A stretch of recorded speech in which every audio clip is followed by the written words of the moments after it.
yet, so how many more lawyers? Yes, I did. I think I did. So call me and. Hello.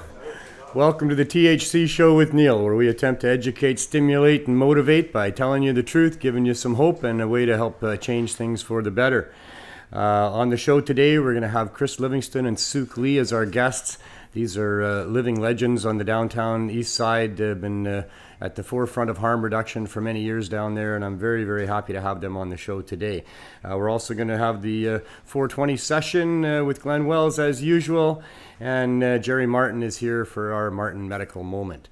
So welcome to the show, and I'm happy you're here. The opening rant, there's two basic reasons why I do what I do, why I've quit my job 15 years ago to try to address the issue of cannabis prohibition, mostly with a view to getting freedom for people, because freedom is what we deserve. The first of those two reasons is that I'm selfish as a human being. I am very lucky, and I came to recognize early that all you really have in life is how you feel. And very fortunate to have come to the understanding that the way to feel good is to help other people feel good. And there's no amount of money that can provide those feelings. That's just the best you can feel, is by being lucky enough to be in a position where you can help somebody that needs help, as opposed to being the person that needs help. So I'm very fortunate to be in the position that I'm in, and I'm very selfish because I just want to feel good. And I get to help a lot of people, and that makes me feel very good. The other reason that I do what I do is because I really don't like bullies. I grew up with a father who was a very strict, right-wing Christian person who, believed in spare the rod and spoil the child and all that kind of stuff. And he was very harsh with me, in my opinion, growing up. And I couldn't wait to get out of that. I couldn't wait to leave his place and be free out in the world as a human being. And I found out that when I got out, I wasn't free at all, that I was just a kid in somebody else's kindergarten, and I didn't agree with a lot of the rules that were out there, and especially the rules against smoking cannabis, because I was a person that smoked cannabis from about 15 years of age on. And so I never liked bullies. I never liked the state of our affairs on this in this country or on this planet.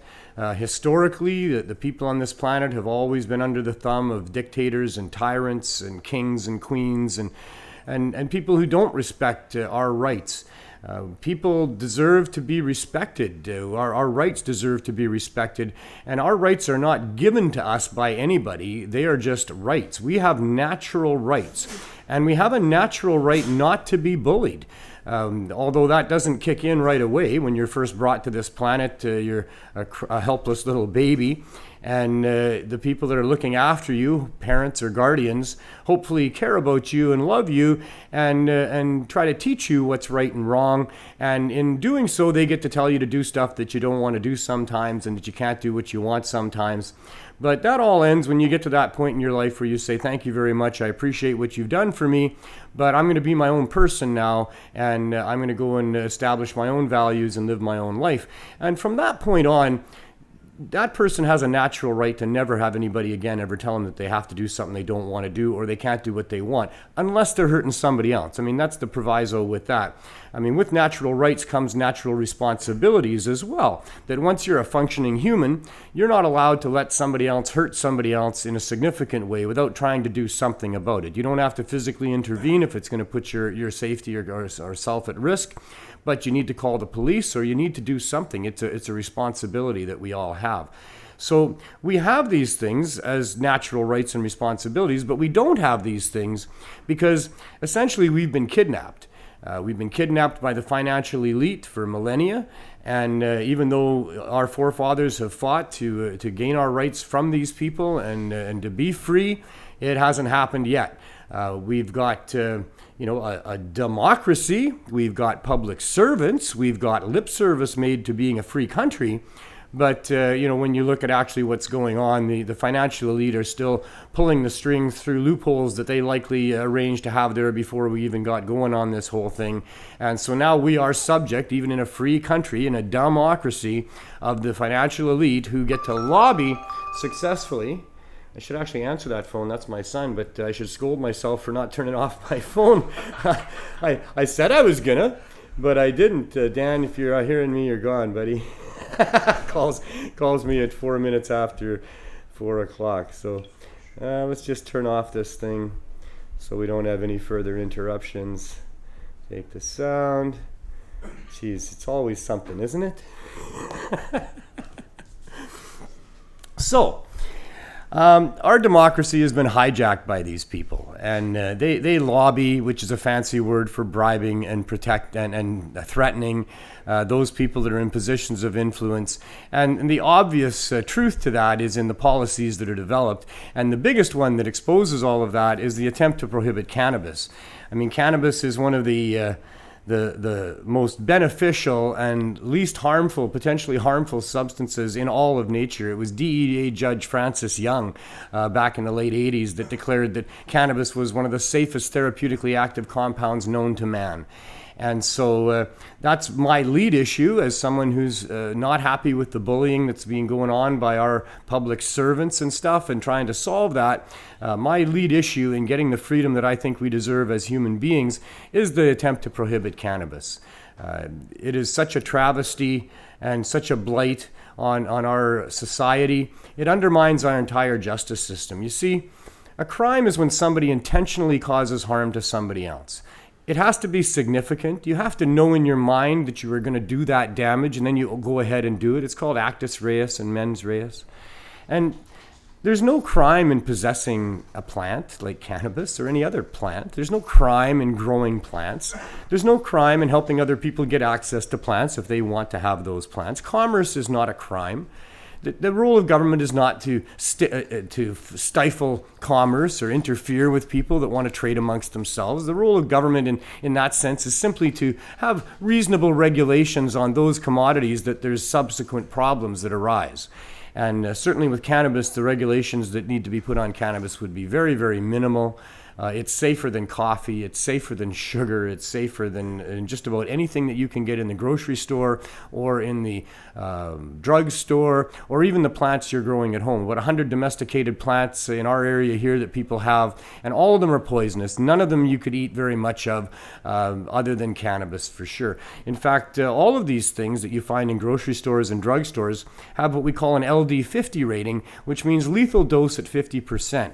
So at a particular dose of whatever commodity you're talking about, 50% of a population of average people would die, and that's the LD50 rating. And everything has it. Potatoes, it's 12 raw potatoes that would kill half of the average people that ate that many within about a 10-minute span. Everything has a time limit as well. With water, it's 24 liters. If you drank that very quickly, that would kill 50% of you who did that. With cannabis, it's 1,500 pounds in 10 minutes. If you could ingest the smoke from 1,500 pounds in 10 minutes, then apparently that would kill you, but it's never actually been proven. And I dare you to try, and I don't mind saying that because nobody's going to kill themselves trying to smoke cannabis. So me and my teenage friends, we tried as hard as we could. My buddy Troy, we called him Troil because he made this kick-ass cannabis oil, and he would come up with gravity bongs and ways to get that into you that would be as close as you could. I mean, we just wanted to fry our brains. That's what we said we were trying to do. We didn't think about, smoking too much or anything like that because we just didn't think about that. But I'll tell you, if you tried to ingest similar amounts of any other type of drug or anything for that matter, you would likely die from that. So people have been trying for a long time. Not really. They don't want to die. But they certainly have been trying to smoke massive amounts of cannabis and see what happens. You can look at the world's record hotbox cafe. Google that one and see how we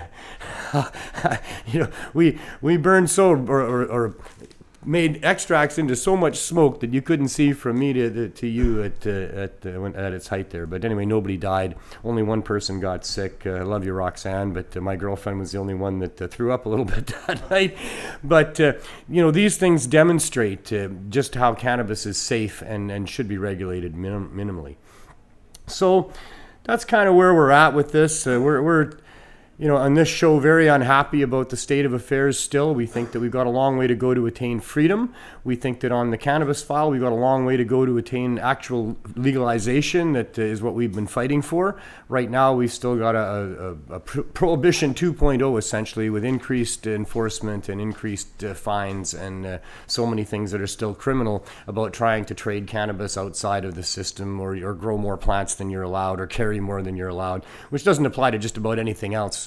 In the marketplace, but it does for cannabis, and it has no place there. So hopefully in unraveling what's going on with cannabis, we can unravel what's going on with the rest of our rights and freedoms, and that's kind of the goal of this show.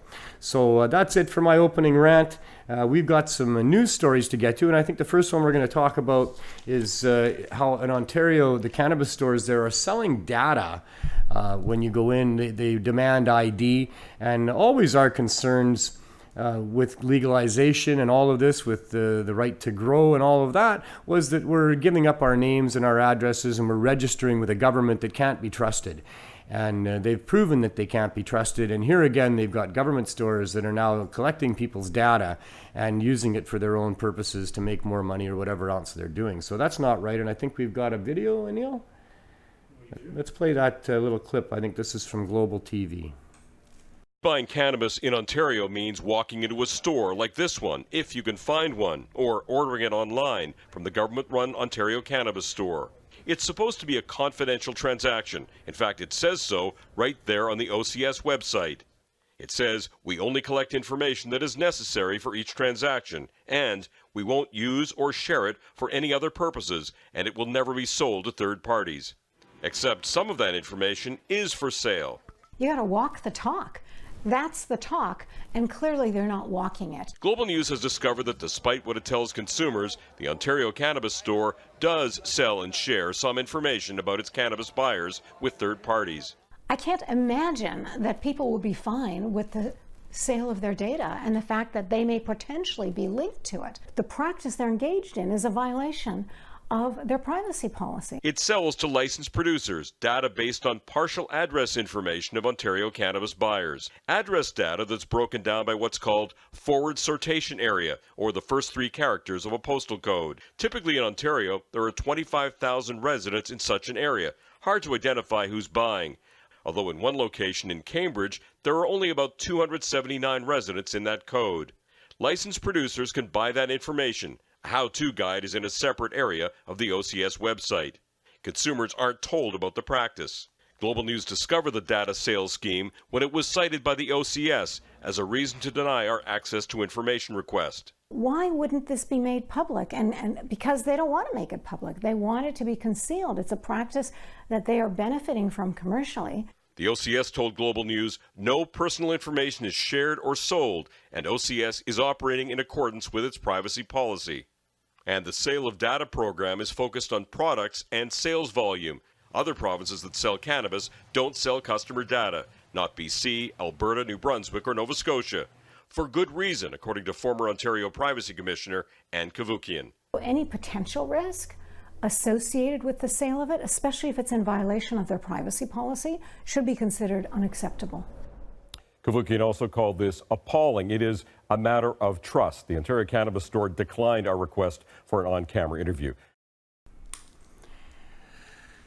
Yeah, so, there again, legal stores violating people's rights and not being a place to park your money yet. We're boycotting illegal stores until they reduce the regulations and increase inclusivity and stop being stupid about Canada or cannabis and become people that we can trust. Meanwhile, there was a study done into the effect of drinking alcohol and dementia. And it's funny because the people that ran the study said that they hadn't actually considered alcohol and heavy drinking as a factor in dementia, or one of the top risk factors in dementia. But the study showed that it was the top risk factor in dementia. In fact, 57,000 cases were studied of people under the age of 65 that had dementia, and 57% of those were related to heavy drinking of alcohol. And another thing that the study didn't go into was the effect of pharmaceutical drugs on dementia as well, because there's been quite a bit of talk lately about our elderly people and how many pharmaceutical drugs they're taking and what role that plays in Alzheimer's and dementia and those other types of things. So once again, alcohol, a scourge, and cannabis not so much. In fact, cannabis is used as a neuroprotectant in protecting people from Alzheimer's and dementia. So good reason for people to be switching over to cannabis. Those of you who are drinking, if you're heavy drinkers, you can try high-dose edibles, but you won't get them from government stores. But they are also very effective in helping people offset the use of alcohol and heavy drinking. We've got many people in our project with the CSP that are there because they're problem drinkers and are using cannabis in place of alcohol very successfully as well. So cannabis, yes. Alcohol, no, when it comes to protecting your brain. In Illinois, on a different note, they're going to be legalizing cannabis for people to use in 2020. And part of doing that, and that's for recreational purposes, and part of doing that is expunging the records of just about 800,000 people that had records for cannabis in small amounts, up to 30 grams. And people that had more than that, up to 500 grams, they can also apply to have their records expunged. That makes 11 states now that have legal cannabis for recreational use, 18 states that have completely decriminalized cannabis, and 34 states that allow it for medical uses. Yet the DEA in the United States still claims that it's a Schedule I drug with no medical value whatsoever and is very dangerous. In fact, it's so dangerous that the U.S. military are not allowing their veterans to use any of the CBD products. These are people who can take bullets for their country, but they can't apparently take some CBD for their pain. I think that's abhorrent. I don't know what to say. I really don't have the words.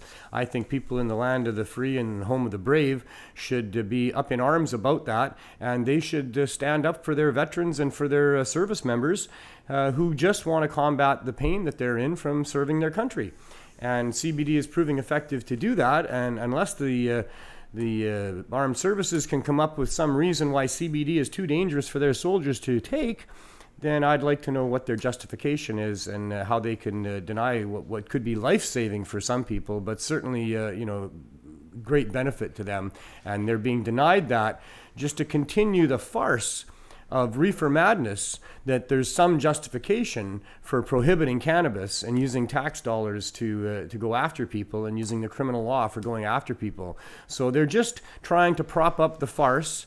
The emperor couldn't be more naked on this one, by the way. In fact, the emperor is so naked, he's not only naked, he's bent over, he's prone, he's spreading his cheeks. He's ready for it because he's full of shit and it needs to be exposed that the whole war against cannabis is a war against people and it's a war against nature, and it needs to stop.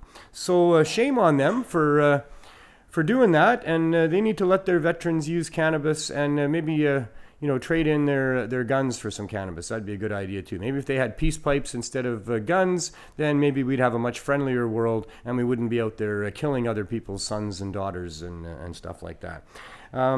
Yeah, that's really, really bad.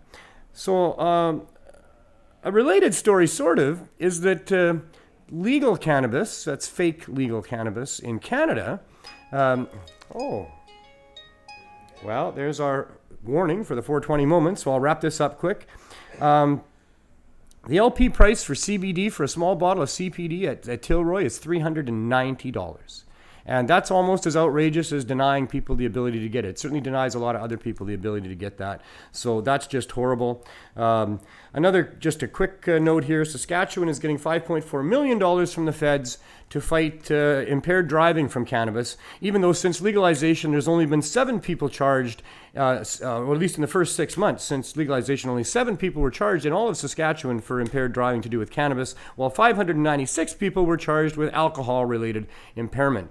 The chief, Evan Bay in Regina, said that contrary to his original comments that there was going to be a lot of costs and hidden costs associated with legalization, he says it's turned out that there's really no additional cost other than the cost of having shut down some dispensaries. But with respect to impaired driving and other things, he has now corrected himself, no additional cost. So I believe that brings us to 420 and Glenn Wells, and let's have our 420 session. Good afternoon, Neil. Hey, Glenn. Happy 420. Happy 420. Getting to be my favorite part of the show. Yeah, I know. If you got them, light them. You got one? I got one. All right.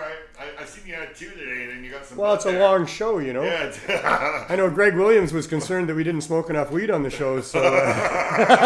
We should get Greg to give us some more weed there. That's right. That's right. I just need a hookup. That's all. What's the bud you got there? Oh, this is some Death Bubba. Oh, nice. It was dropped off earlier in the show by our friend there. Is that what you're smoking now? No, Spicoli was in here with Spicoli. Mr. Spicoli Spicoli. came in here and he brought us some local chicken off the drive. Nice. And this nice bud here. I know I didn't. These are pre-rolled that I rolled myself. Oh, so it's not the Death Bubba. It's not the Death Bubba. I mix weed together. Oh yeah. You know we have the do cannabis. different weeds together. We have the Cannabis Substitution Project. Yes, and the holy And rollers. we do some in-house testing. Yeah.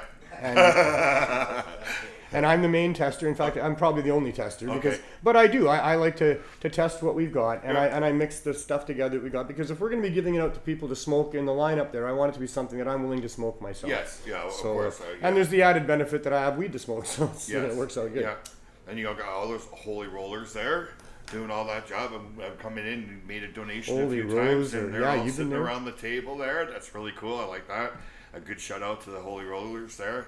You guys make a real difference for those people down there. It's a wonderful thing. It's a good crew. It would be hard. I don't really like so much of the pre-rolled joints that are out there in the marketplace. No, yeah. I got one given to me at the 420 golf tournament, and I sparked it up yesterday.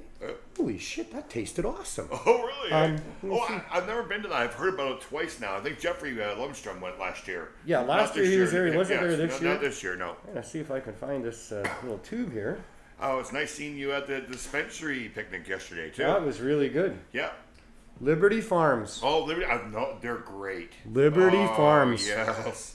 I've They, had Liberty Farms. They gave me this joint, and like I said, I don't usually like what I get in pre-rolled in packages. I've had lots and They have lots of some them. amazing bud. It was very, very I good. had So theirs free at- shout out to Liberty Farms. Very happy with that. I had those in Winnipeg at the cup that Winnipeg has now. I can't think Wanna of switch? the name. Sure.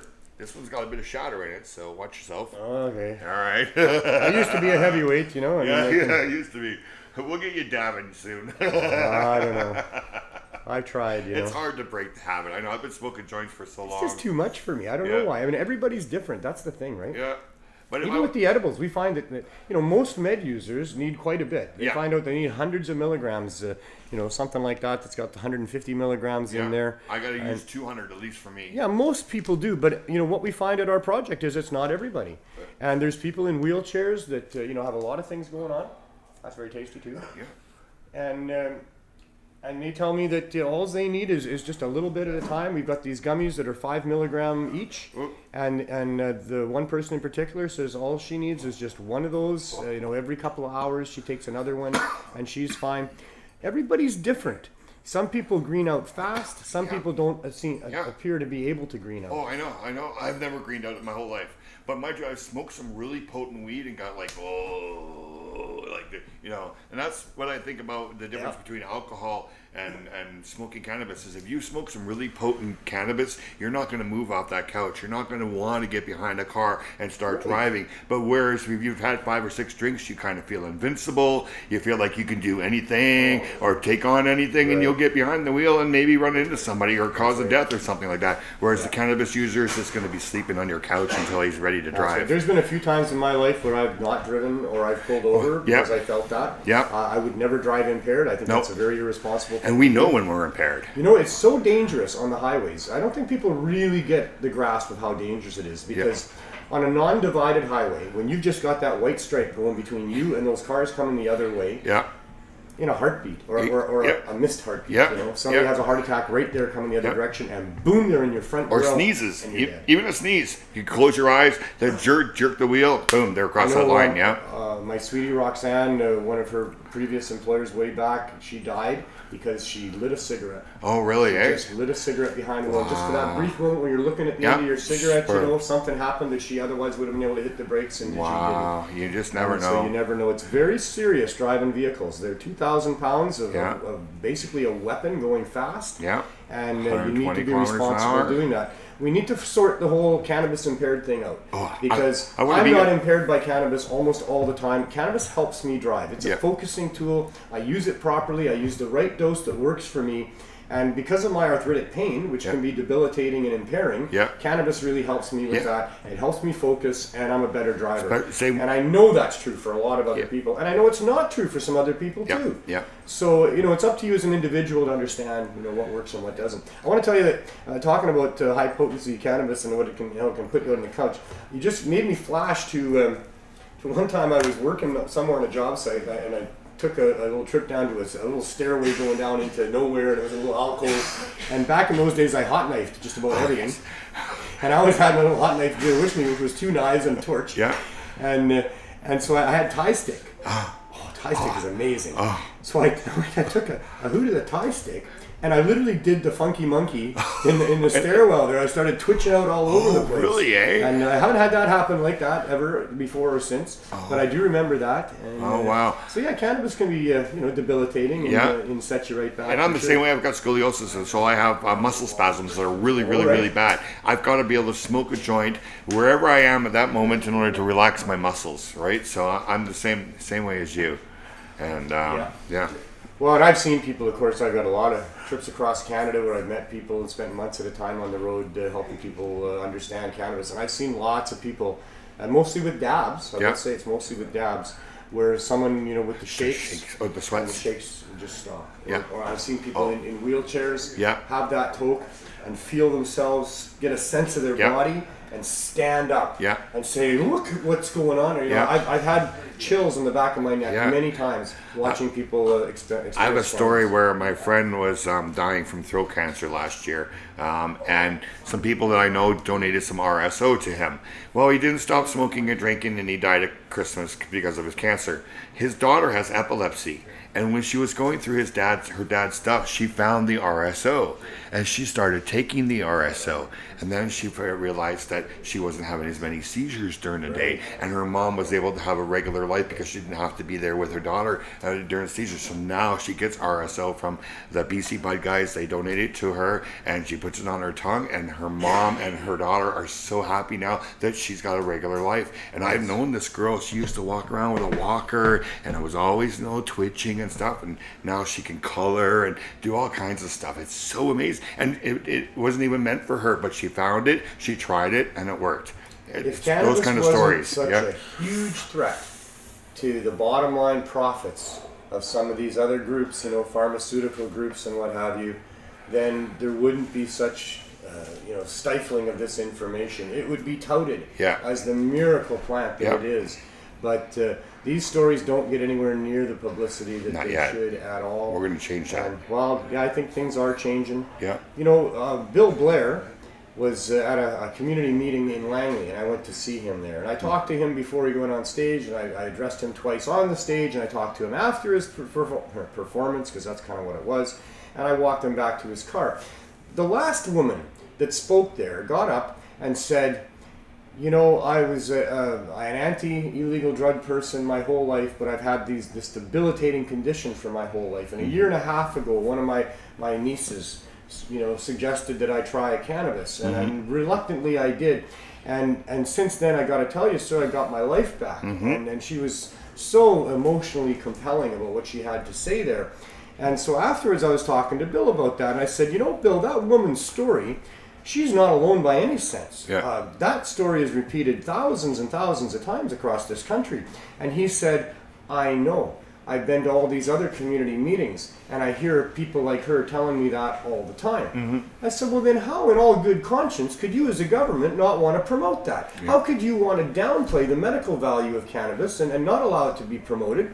And it's just disgusting. What was his answer? He didn't have a good answer. He didn't have a good answer. A week later, he changed portfolios. Yes. And has been way less outspoken about things. Jerry Martin was at that meeting with him as well, and the both of us went at him for quite a bit there. And I don't know, but a week later, he had changed his portfolio, and I don't know if we changed his mind or not. But I don't know if it was Jerry and I that changed his mind. But maybe all these other people and that woman there and all that. Eventually it gets changed. Eventually. Yeah. But there is such a huge movement against cannabis, has been, since back in the early part of the 1900s. Yeah. And we're still facing all of that. The reefer madness is still prevalent. The stigmatization of cannabis users is still My very mom prevalent. was dead against it. So, My mom yeah. had a sore shoulder and a swollen hand. This year, I gave her CBD for the first time, and now she takes CBD every day. And she's 74 years old. She grew up with say no to drugs. Oh, say no man. to, and with me, it was always no smoking in the house, just out on the balcony. It's okay, right? So I gave her the CBD. An hour later, Neil, she had no swelling in her hand, and she was able to move her shoulder. Yeah. She was amazed. She was like, "Where's this stuff been all my life?" I Right? know. They've been giving me all these pills, and all I needed to do was take this tincture. Jay right? Green in Saskatchewan, shout out to Jay, he's an awesome grower there, a good friend. He's got a story about his cousin that was in his 30s and had had horrible times trying to sleep for all of his life, and finally was convinced to try some cannabis. Yeah. And he was so angry. He was so angry. He said, why wasn't I allowed to use this This before? stuff, And yeah. he still wasn't allowed to use it at that time. Yeah. This is years ago. But people get pretty upset when they find out that there was something there that could have Because really we helped trust them. our governments. We And believe the what they're government saying can't going to say to trust us, right? And we don't know any better. We're supposed to be able to trust them. And here are all these years they've been hiding this stuff on us. Well, like you say, we're gonna change all of that. Yeah, and turn right. all that Yeah, around. we're going to be making paper out of hemp. We're going to make clothes out of hemp. Hemp is the future. Plastics out of hemp. Fuel. Don't Don't forget fuels. Fuels. What is it? Yeah, cannabis And oil. hemp hearts. There's It's cannabis superfood. oils. Yeah. It's absolutely true.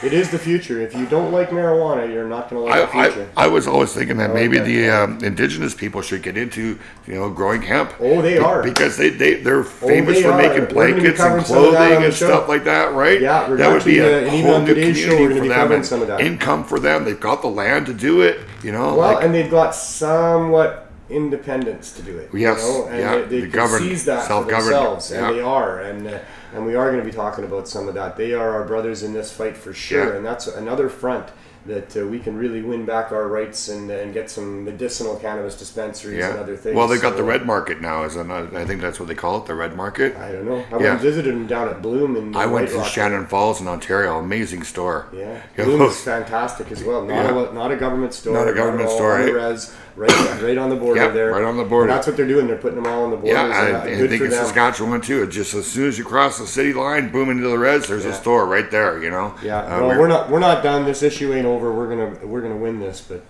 we're in a dark little down point right now with the so-called legalization. But we're coming back with a vengeance. I Oh can yeah, feel it. yeah. Cool. All right, Thank so you, you're man. gone for 2 weeks, are you? Well, nothing's been officially announced. All right. Until right this moment. Sorry, So- I didn't know. All right. So and there's no reason not to tell you because I know I have some faithful viewers out there. Yes. And next week and the following week I won't be here, but we're still going to do a show. I made a movie called Still Trippin'. Very proud of that movie. Still very relevant as it asks the question, why is cannabis still illegal? I mean, we could almost rephrase that. Why is there still illegal cannabis? Yeah. But so we're going to play our movie next week, and the following week we're going to do a bunch of the interviews. We're going to play a bunch of the interviews from people at the Nice. CSP and get some of those living stories as to how cannabis is helping people and keeping them off of opioids and that kind of stuff as well. So we'll see you in a couple of I got to weeks. take 2 weeks off and go do a little working holiday. That's good. Back in Saskatchewan there, and so. All right. Thanks for we'll bringing see that you up, too. Yeah, because I might I'm not sorry. have You mentioned that, didn't tell me I couldn't say anything about it. Well, I guess I haven't thought it through. I mean, I was just going to. I just thought it was a good I was just gonna opportunity, let it right? go. and then next I week won't be here for 2 weeks either then. That's right. I won't be here for 2 weeks, and Jerry won't be here for 2 weeks. No. And I really did need to say that to my audience and to you out there that are watching my show. Thank you for being there, and those of you that are fans. I certainly didn't think that through. I owe it to you guys to let you know what's going on with the show. Yeah. I think you're going to enjoy Still Trippin'. I enjoyed making that movie. We spent about 3 years traveling across Canada in many different forms, interviewing different activist and walking into lots of grow rooms and stuff like that. So Still Trippin', I'm a little bit biased because it's my yours. movie. It's your movie, of course. But that's what we're going to do next week. And like I say, some interviews from the CSP the following week. And then I'll be back after that. and scheduled to have an interview with Brian Taylor, the mayor of Grand Forks, as we continue in this series of finding out what cities can do in regulating like cannabis Vancouver's themselves doing right outside of the Cannabis Act and licensing different places to allow for high-dose edibles and things like that. Yeah. So that's awesome that we're going to be able to continue that. And this week I did post that we were going to have Chris Bennett here. He got his Tuesdays confused. Yeah. And he feels very bad that he can't be here. And me too, because I So had he'll so be much back to the talk first about. week after your vacation? Well, no, I got Brian Taylor after I get back from Got to- Saskatchewan, and we'll just see, where to Chris's squeeze and them my in. schedule meet. There's a lot of people we want to get on the show. A lot of interviews that we want to do to get really figure inform this the world. stuff out, to help people at home understand what the situation is and how we can change that, because there is lots of hope that we can change the situation. And lots of countries are watching us in the States and learning what we're doing and then changing the laws in their countries too. So we're informing the world. We are the country that's being watched by the rest of the world, and that's why we really need to get it right here, and we're trying. But we're up against some politicians. But as humans, we're not going to get it right every time because we always make mistakes, so we learn from our mistakes. Sure. That's part of being human, as long as they're going to, fix things. Yes. Then, and that's what we end up doing, right? This is where we start from. Yeah. But we got to make them change these things because it's not right. There are people suffering right now because of this, and people profiting that really shouldn't be profiting, especially the way that they are. So we're working on it, and thank you, Glenn. Appreciate this moment. No, it's good to have some levity, although we don't always have as much levity as we should. Oh, no, that's all right. We're trying to have levity with everything. Yeah, right? and we'll see you in a couple of weeks. All right. All right. So, right now, speaking of Jerry Martin, for those who don't know, was a dispensary owner in Whitewood, Saskatchewan for 4 years. And about 3.5 years ago or so, that dispensary was raided by the local RCMP and was shut down. Jerry is a very emotional fellow that has taken this rather hard, as anybody would, I think, but especially so if you're an emotional and compassionate guy. And in Jerry's case, he had a clientele of about 1,000 people in a small town in Saskatchewan with about 1,000 people. And let me move this back here. This is Peter McWilliams' book. I highly recommend people read that if you want to understand why it shouldn't be a crime to possess and use cannabis or anything like that. In any case, so he was really serving much of the local neighborhood, and small town Canada where everybody knows everybody and what's going on. Jerry would have been had his finger right on the heart and on the pulse of his community. And so when told to shut down by Health Canada, what he was doing was illegal from the beginning. Although I know that he felt that things were changing in Canada. We were going to have legalized recreational cannabis. There was 150 dispensaries in Vancouver at one point. And that he felt that he would be able to be grandfathered into that market. In the meantime, people that needed help could get help, and he was helping them. Health Canada sent him a letter threatening him, telling him to shut down. And we've explored already on this show, and maybe we could talk a little bit more about how that's a very, very hard, probably impossible thing to do, especially if you care about the people in your community, and now they're not going to get help. And you've already been helping them in ways that were seen as being illegal. So in Jerry's case, and I think the case of just about any functioning human being, he kept doing what he was doing until the police showed up. And that resulted in arrest and seizure of all kinds of his assets. And now it's been 3 or more years of torture waiting for them to come up with a case that's been put off many, many times. And he still is facing jail time is what they're telling him, and not going to get his stuff back, and not able to help his community out. So I'm very happy to be using this show as a platform to be able to discuss this every time, and very happy that Jerry comes on the show every time and talks to us about this, because it's very important what's going on. He's got a constitutional challenge coming up as well, and at the forefront of fighting for rights to medical access. So hi Jerry. Hey, how you doing, Neil? I'm doing pretty good. Good, good. How are you doing this week? I'm doing great. Last week you burned yourself before the show. I did. I whacked my knee before the you show this whacked your time. knee? It's an annual, a weekly ritual. Yeah, it's an everyday thing. I'm a little clumsy. I see. Well, you go through life head on and in a hurry, and that's how I've always known you for sure. So, anything new going on with your case? Well, I think it's been postponed again for like the 37th time. Oh my God. Yeah, but we're entering the affidavits of witnesses and doctors and things like that. Some witnesses are from the Allard case. Other witnesses. We're gonna kick their butt, right? I'm hoping so. Yeah, that's the plan. Good. Good. So, What did you want to talk about this week? Was there any particular Yeah, aspects? well, I think since you brought up the CBD, and I saw that today as well, I think number 2 on my list is it's about those with modest means needing, immediate access and affordable access. Not $390 for a little No, bottle? and not only that, they need to access things like 1 gram. That's all they got the money for, you know. So I think we should talk a little more on that, especially in this end of Is town. CBD going to be available at the government stores? Is it now? I haven't. I'm assuming some of them are like Peace Naturals has had it forever.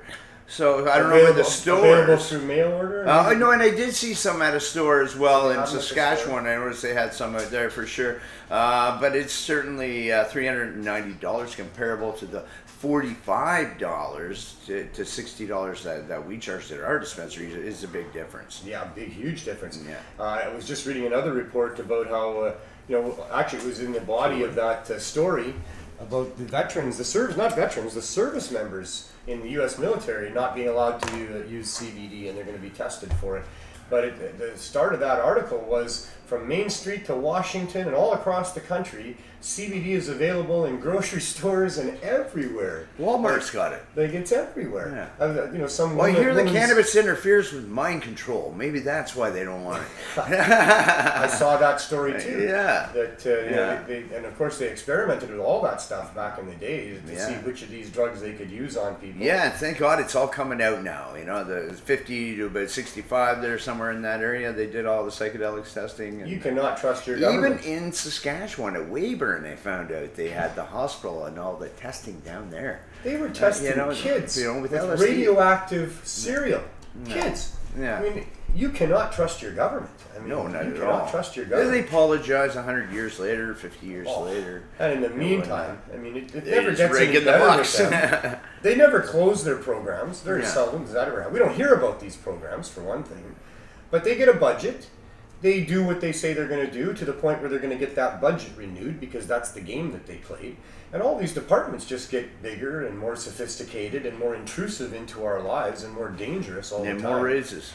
And so, that's... and CBD is... Yeah, so all cannabis medicines are insane right now with the legal stores, especially in places like Saskatchewan, where my dispensary was. They're the highest price in all of Canada. $18.95 a gram is plus tax. I saw $100 for an eighth in Whistler. Well, because they're going to let you have the craft cannabis now because there's a big outcry for that. Well, Whistler, what they didn't I tell you was believe, it's going to be 3 times the price of their regular cannabis.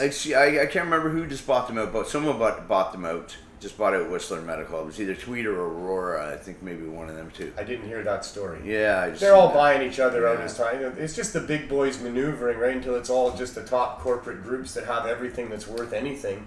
That's the way it's set up to go. And prices through the yin yang. They're going to be selling concentrates coming up. That's the big thing that they're all planning on. They've got pens coming out. Well, they can get all their shitty weed and make it into concentrates. And I can imagine what the prices of that is going to be.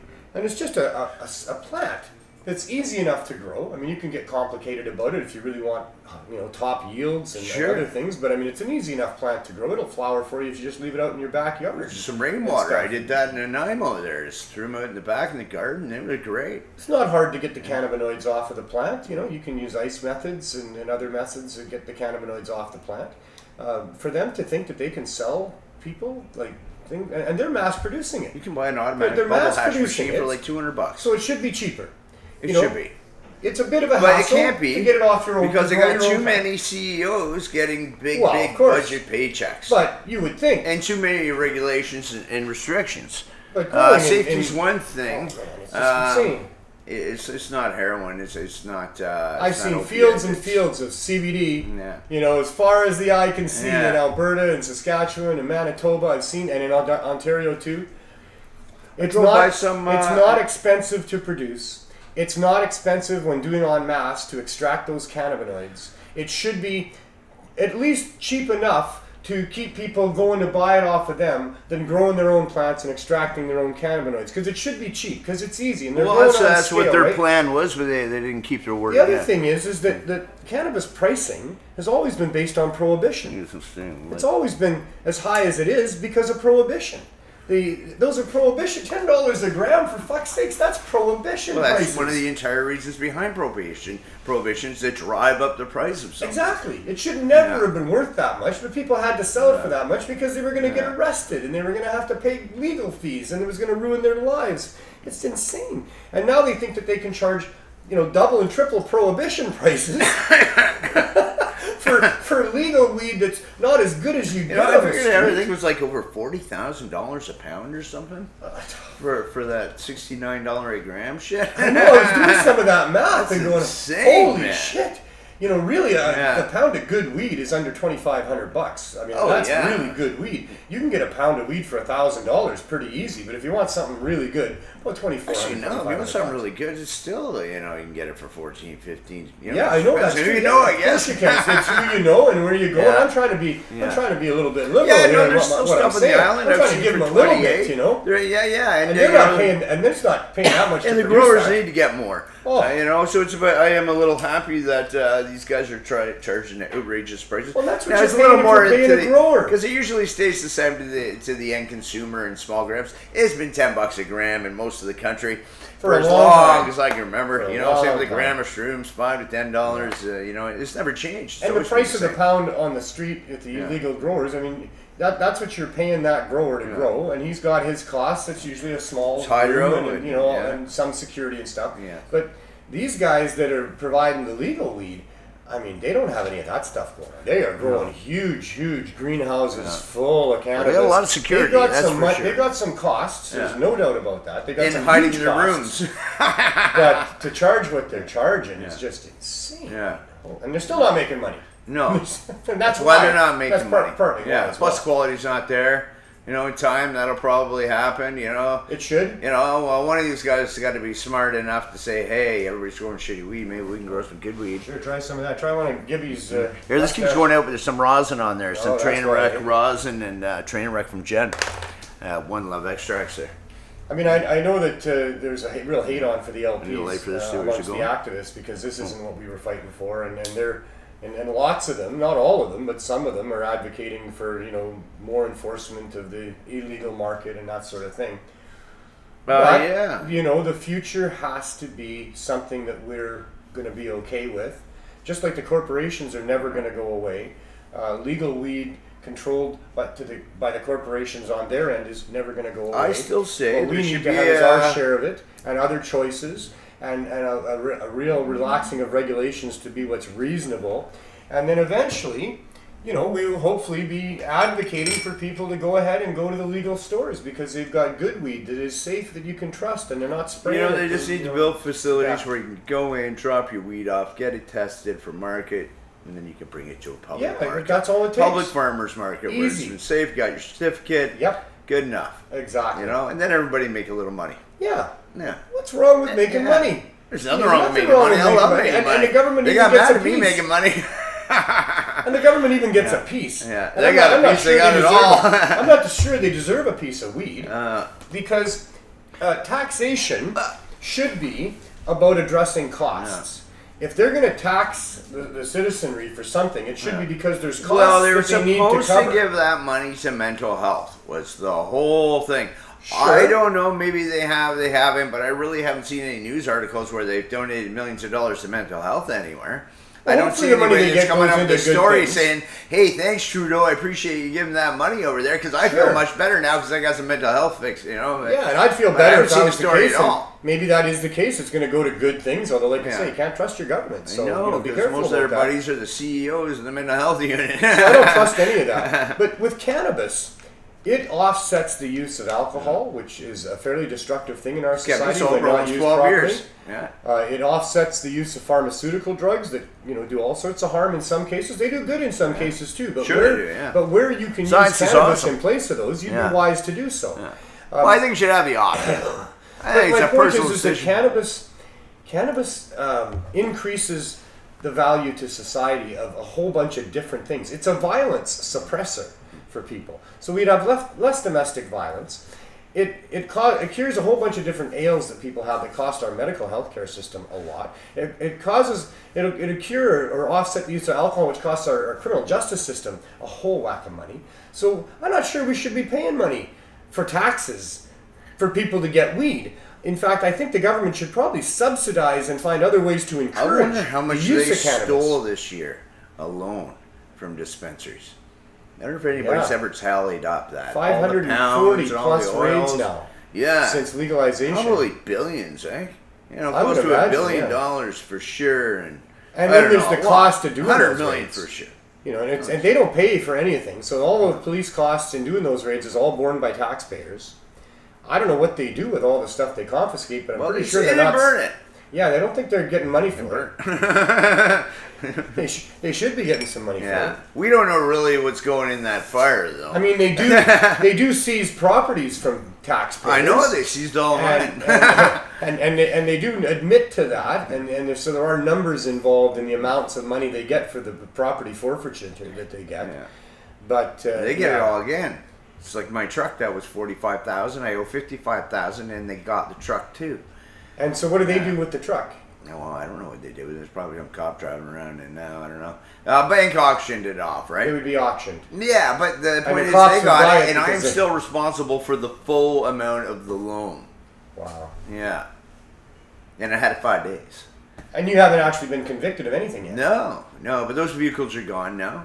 The other BMW's gone. And they've told you that they're gone. Eh? No, yeah, they're gone. Yeah. It is They what it told is. you they're gone and you're not getting them back. They've told you that? Well, they're gone. Like, they're completely gone, right? But there's a new BMW. But if they're gonna seize and I'm going your- to sue the fuckers. If they're gonna if I seize your can, vehicles, aren't they I'm gonna get the responsible new for it? one. If they're going to seize your vehicles, aren't they responsible to hang on to them to find out? No, find out I whether you're am responsible. Same with my building and everything that's getting destroyed from nobody being in it. I am criminally responsible to upkeep those houses and those buildings That and those they have vehicles. possession of. And I am supposed to upkeep those at my expense. It's part of my bail condition. So if you haven't been convicted of anything, you're No. facing charges for this. If you're found not guilty, if those charges are thrown out, you still don't get your stuff back, do you? No, it's gone. And that's the way it is with everybody that And gets their from stuff. what I hear, I stuff can't seized, too. sue, is what I've always been told. Now, I hear other people are suing, but from what I understand, because I'm doing a charter challenge, I can't sue. So, whether or not that's true or not, I don't know. That's what I hear from my lawyers. But It's preposterous. it is. I mean, your case is not unique. No. People get their assets seized in drug raids and other things. Other people are being offered peace bonds, dude, in the same province for the same shit I did. You know? Or they didn't get charges at all. And sorry if I seem a little hateful about that, but I am, man. I'm angry Well, yeah, about I that know. because I didn't get treated the same. You That's know? what some of the people Yeah. in Whitewood were saying to me when I was Yeah. there last time, Yeah. is that they don't understand why you're getting all this, and there's a lot of other people selling weed there. That they're Yeah, not they getting don't any of lose no this. houses, no cars. No, they didn't search their personal homes. Whoops. I think fell Well, apart on and, me, and man. why do you think that is? It's So probably I had because, nice shit, probably. well, but you were also a pretty visible target. Yeah. You know, Well, I and made it that way on purpose. I Right. wanted people to know what was going on. I not a was very trying big to- town. You could almost Yeah. say there's 2 or maybe 3 main streets, but it's really only 2, and you were kind Yeah, of right there right, yeah. on the one main street, within a block of the other main street. Yeah. And it was a big white building, and you had signs on that building and Yeah. all that kind of stuff. And so you were the visible target, and they decided to make an example out of you. Exactly. Yeah, that's all it is. But they're not allowed to do that. Well, they did. So apparently there. I'm finding out that there's a whole bunch of things that our public servants It doesn't matter, should dude. not be allowed to be Rules doing, don't but they're apply. doing it. It's just like our edibles with the Smith case and stuff. All those, rules are, what the Supreme Court said. It doesn't seem to apply, does it? They just Doesn't do seem whatever to they apply want at all. again, and then we got to challenge that again. I mean, Rules don't apply Judge to the Phelan, law. I would think Judge Phelan isn't happy. I would Probably think. not. I mean, I watched his closing remarks there, his conclusions, where he said that dispensary access for medical cannabis users was at the heart of access for them, where he suspended the attempt by the government to stop people from growing plants for themselves, and all those people, including myself, still get to grow for ourselves based on that injunction that he put in place, that he has still not removed, that he said he wasn't going to remove until he was happy that the government has satisfied what he said should happen. Right. And instead of that, the government has now shut down all of the medical dispensaries, almost. There's still a few. And unfortunately, I have to report that I went and visited a couple of the dispensaries that are still open right now and have non-LP stuff. And they are all in queue to be getting their provincial license and selling LP. And they're not happy about it, but it looks like the government's going to continue to shut them down. And that seems in direct violation of that constitutional decision by Judge Phelan. It is. So hopefully these new city powers or whatever, I don't know if they're new or not, hopefully they can put a stop to it in more cities, just like Vancouver's doing with the East End. Right. You know, letting some medical dispensaries run. Yeah, we're gonna try to force that because Vancouver has said they're going to allow dispensing of cannabis for the opioid crisis, and and that means a number of different things in respect to cannabis, because cannabis helps people sleep. It helps people with depression. It helps people with pain. So those are all contributing factors to the opioid crisis and opioid addiction. And so that we think that what's going to be allowed here in Vancouver will be dispensaries that will be allowed to and be licensed by the city to have those high-dose edibles and low-barrier cannabis, so low-cost, good-quality cannabis and that kind of thing. So we're going to be talking more about that. That's kind of the theme that we're on and the track that we're on. And I've got a couple of guests coming on pretty quick here that are going to talk about exactly that. So thanks, Jerry, for the session today. The Martin Medical Moment is a favorite segment of mine, as we really do explore the medical side of things. And we'll do some more next time you're on. We're going to take a 2-week hiatus while I go to Saskatchewan. And we'll see you back when I get back. Nice. I'm going to do some 5-MeO DMT on the 11th. Are you? So, yeah. So I look forward to the report on how that works. We'll do a little segment on that when I'm back and tell you about the experience. Cool. All right, thank you so much. Okay. All right. We're going to follow that case to its ultimately positive conclusion sometime next year, maybe. We'll see how that goes. Coming up on the show, I have a couple of people in studio that I've known for a very long time. Sook Lee and Chris Livingston were instrumental on the downtown east side in many of the harm reduction measures that happened, and instrumental in the foundation of Vandu, instrumental in the foundation of the Western Aboriginal Harm Reduction Society, and they were right there on the scene when the original unofficial supervised injection site opened. And I think we're witnessing those same times, or very similar times, today. So I want to welcome Sook and Chris to the show. And how are you guys doing? Great. That's good. Am I close enough to the mic? I think you're close enough to the mic. You're a little soft-spoken, and so I would encourage you just to speak clearly. Sook, how are you? I'm okay. You're good. You're going to talk up and speak into the mic every once in a while? I'm very good, actually. Cool. Thanks. You're happy to be back in Vancouver? Mm-hmm, very much. So you guys were in Vancouver back in the day. I mean, what's the time frame? I met you in 2004. So there was lots that happened prior to 2004. So bring us up to that point, if you could. Okay, so I could start from my part, anyways, in living and working in living and surviving in the downtown east side. So I came to Vancouver, and I had an opiate, or not an opiate addiction, a cocaine addiction. Okay. That it was pretty short lived. It took me a couple of years to get it under control. Right. But so I got here in Vancouver. I lived out on the streets. I was a Woodward squatter. We took over the Woodward's building, and then to protest against the lack of housing. I understand it. Something like that. Yeah. So there was a number of issues, but the main one being that the growing homelessness in Vancouver, and that was in 2002, 2003. So I was homeless, and then I got introduced to the Vancouver area network of drug users. Right. In 2002. They were already a group?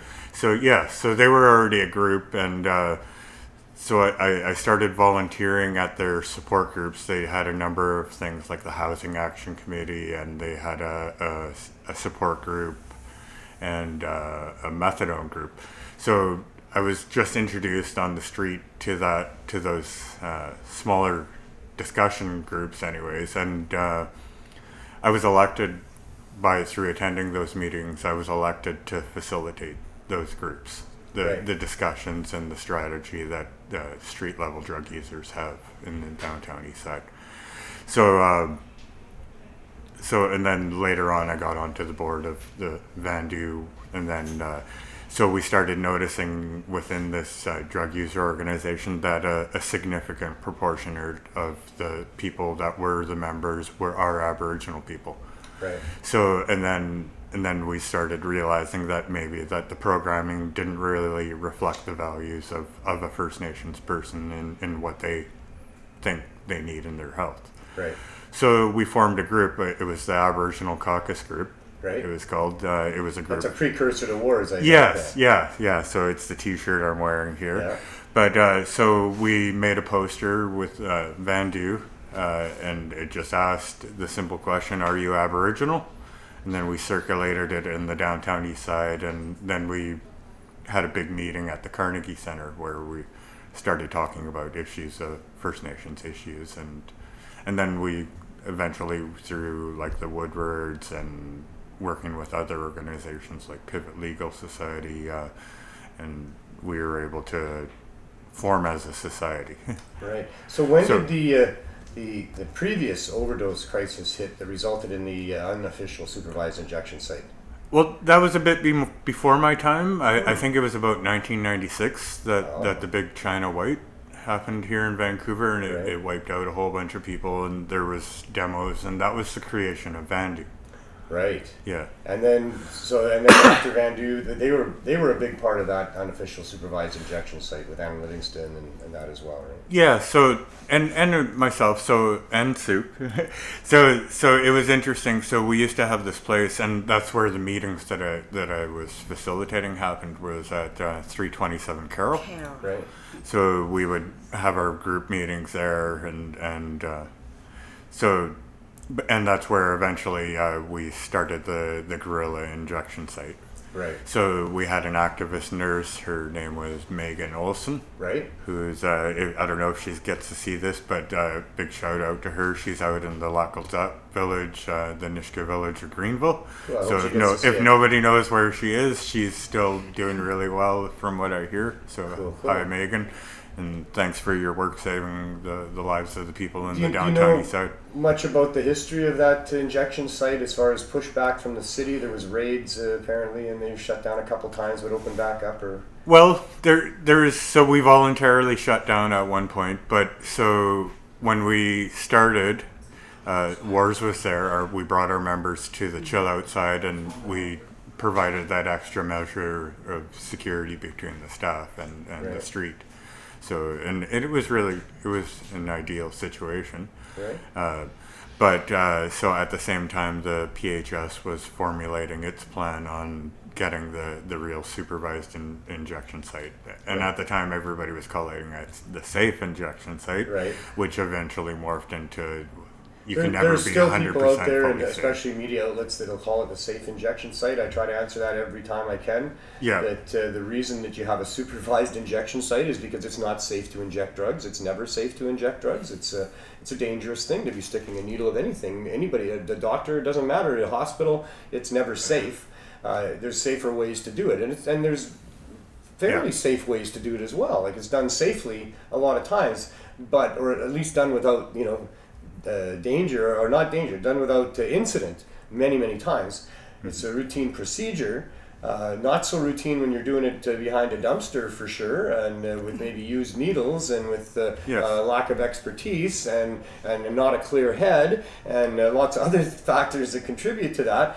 But it should never be called a safe injection site. The whole idea is that we supervise injections for people, because it's not safe when they do that. So and there's a number of goals that it set out to do when it started, which was to reduce bloodborne pathogens, to make sure that people aren't using in the alleys and in the parkways and in front of somewhere. So if they do overdose, that they're able to stay alive. Right. Because if you're in an alley or in a park and you're using by yourself, then you have no chance. That's right. Especially now, it's even more super prevalent because fentanyl is more in the drug culture now than it was before, and overdosing is really And where that's we're at why is I'm kind of exploring this with you, is because I see a real parallel between what happened then and what's happening now. And the legalities of it is what I'm trying to get to the bottom of. I mean, at the time, the city originally was not in favor of what you guys were doing. They certainly didn't support you. They allowed for some raids to happen, and I guess there was pressure on them from the federal government. So they used to actually, I wouldn't say a raid, but they would park in front of the site, eh? Okay. So, and that would discourage anybody to VPD use would it. park there? Yeah. And so almost like the cannabis laws and the regulation and the reform and the way that it's rolled out, nothing is ever perfect. I mean, we volunteered at that supervised injection site so that we could start First Nations injection site, so that we could be the organization that makes our health service culturally relevant and well attended by our people, which are overly impacted, overly represented in all of the negative impacts of As they are again in this current overdose crisis. Yes. So here we are, years later. So we've mentioned the overdose crisis. Woodward starting talking about homelessness back then. So after Woodward's was dealt with, we were brought inside, given shelters with the PHS. Eventually there was a nice building built at Woodward's, 345 units for social housing. Still, that covers about the amount of people that were out on the block.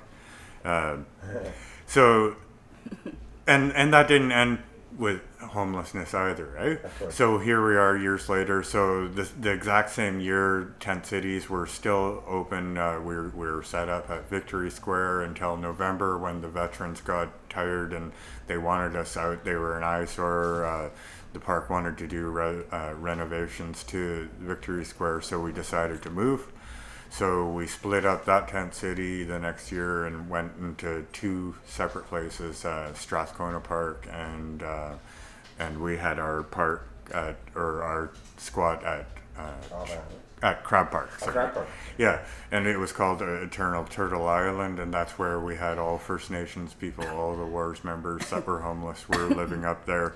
It was the most peaceful tent city. Nice. And that's where we started asking for things like waterfront access to healing and a First Nations healing lodge. And you're back to that, aren't you? I mean, I'm going to get there later on in the interview. So that's why I like the chance to talk anyways, because this gives us the chance to talk to the public and let them know that these are reoccurring things. Yeah. That because of the opioid crisis or because of the drug use, it's really setting up the wild, wild west of society, eh? Yeah. Where else can you ignore that people are dying of poisoning or dying of violence, where you don't really research anything because they're just drug users that are just dying because of the choices that they make. Yeah. Or that's what the belief was. Stigmatization and the scapegoating of this population that's resulting in this. It's a huge story. I think it's an incredible story. So back to, like, I can mention about when we first met. So we met years later after WARS Incorporated, and I could briefly mention about the society. They do support groups meetings at Vandu. So Friday we get together at about 1 o'clock and do support groups. We have sharing circles, as well as twice a week we do outreach out in the street, whether it be water or harm reduction meetings. Is this now or back in the day? Now we do this. Okay, and as well we're doing naloxone training. Right. But initially, so Vandu helped us in the very beginning. They gave us about $5,000, which we stretched a whole year. And we had meetings every week of 35 people for a year. Right. And that kept on going for a couple of years before we were able to wrestle some funding from Vancouver Coastal Health, which they had only provided us a $10,000 grant over a few years to do health promotion, where we were doing alley patrol, right? Right. So, and unfortunately, that's only a sporadic $10,000. It's not going to create a project where you actually have impact in the alleys. What we're finding now is that we need 24-hour coverage and people in those alleys, our people in those alleys every minute of the day. Right. connecting people to those services. Those services, right? Yeah. So that's a little bit about WARS. So that's my little plug for them, because I'm a director for them, as well as I'm the peer navigator working for Metro Vancouver Aboriginal Executive Council. The office that you have up on Hastings Street, that's provided by WARS, or WARS is involved in that? So the one up on Slocan is, so that is MVEC. So I work for MVEC, and it's part of the opioid response. So they advocated to the city to create a peer navigator position. So the intent behind a peer, or a person with lived experience, is that I would be able to relate my street experiences to people that are upper, like in city council or funders.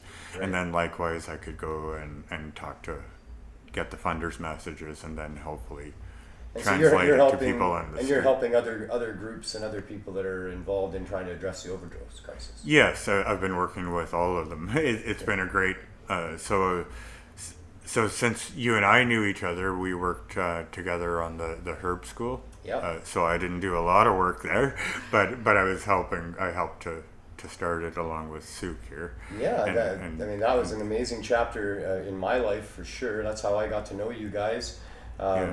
I've been a volunteer at the pot rallies for several years leading up to that, and then I was asked to help renovate that space by David, and that was because you guys, Sook, you had these plans.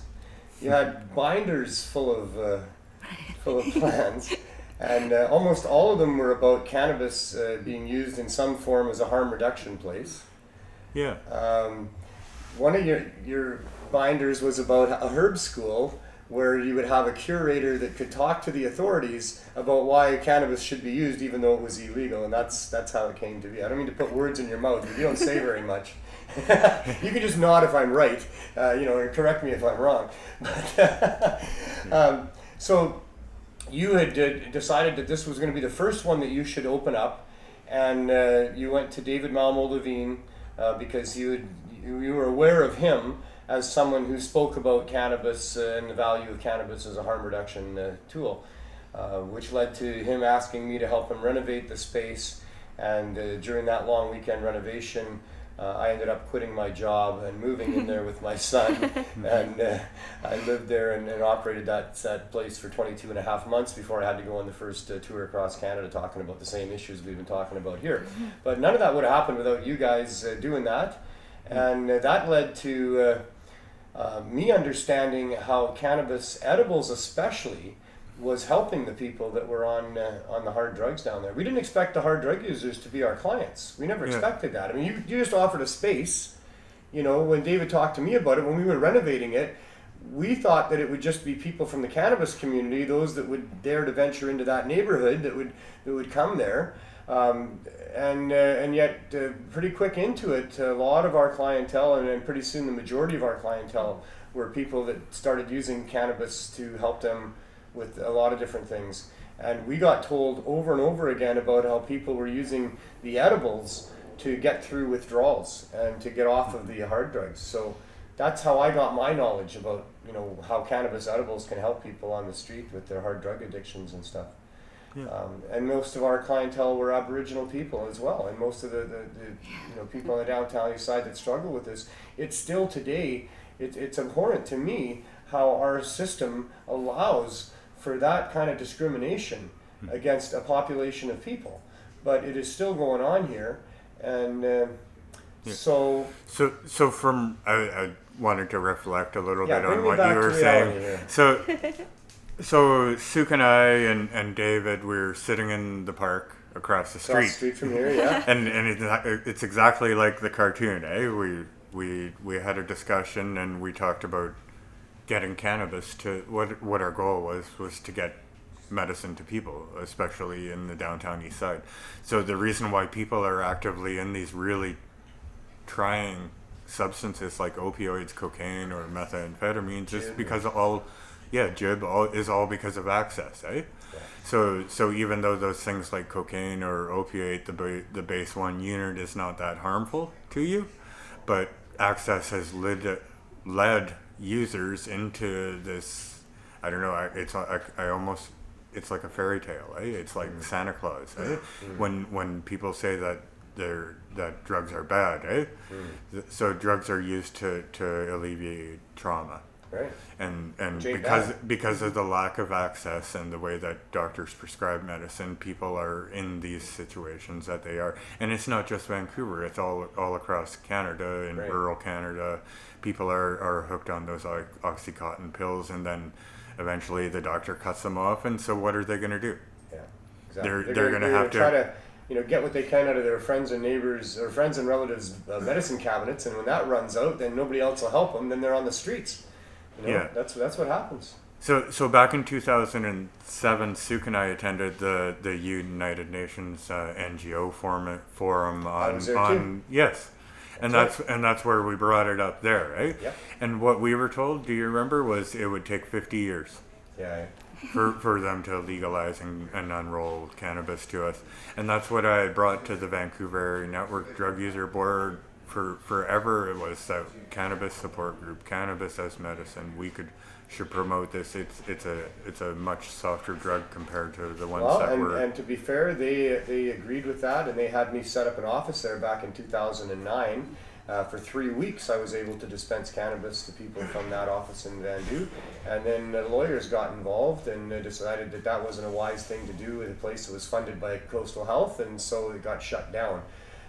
This time around, when the opioid crisis hits again the way that it did, and it was clear to me that edibles was the way to go, I went first to Vandu and pitched it to them and said, we need to just make it as easy as possible for people to switch over by giving it to them.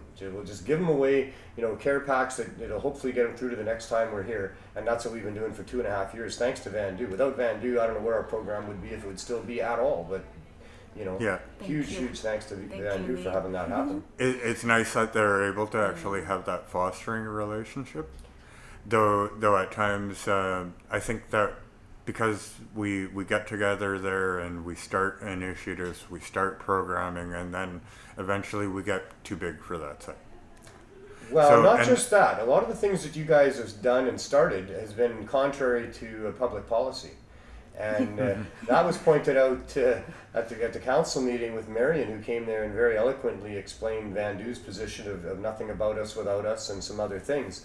Yeah. And the councillors asked her, they said, well, you're the folks that actually go ahead and do the things that need to be done, even though it's not allowed to be done, until it gets to be allowed to be done. And that's what you're talking about, is you get it to be, it's such a big deal that now they're going to help you, and now they're going to recognize you. But in the first initiative, like what's going on with our high-dose edibles here, we had to just do it. You know, and now they're saying they're going to let it happen, and we're not sure what that means yet, but we're going to continue to just do it in a couple other different forms coming right up. And I have to give credit to all levels of government, like the PHS Community Services Society. They helped formulate it. The Vancouver Coastal Health, PHAC now. So they all eventually moved, eh? Eventually, but like you said, we needed, and in the case of Insight, there was really a concentrated effort and a campaign to move that forward.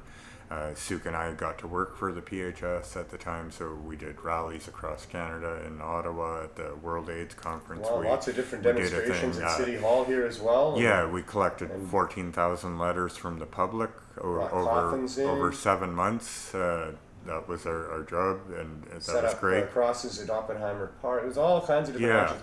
I mean, we've got pretty progressive policy, pretty progressive police policy here in Vancouver, but those city councils and those mayors really, almost literally, have been dragged kicking and screaming into those positive policies. It wasn't because they volunteered it that way.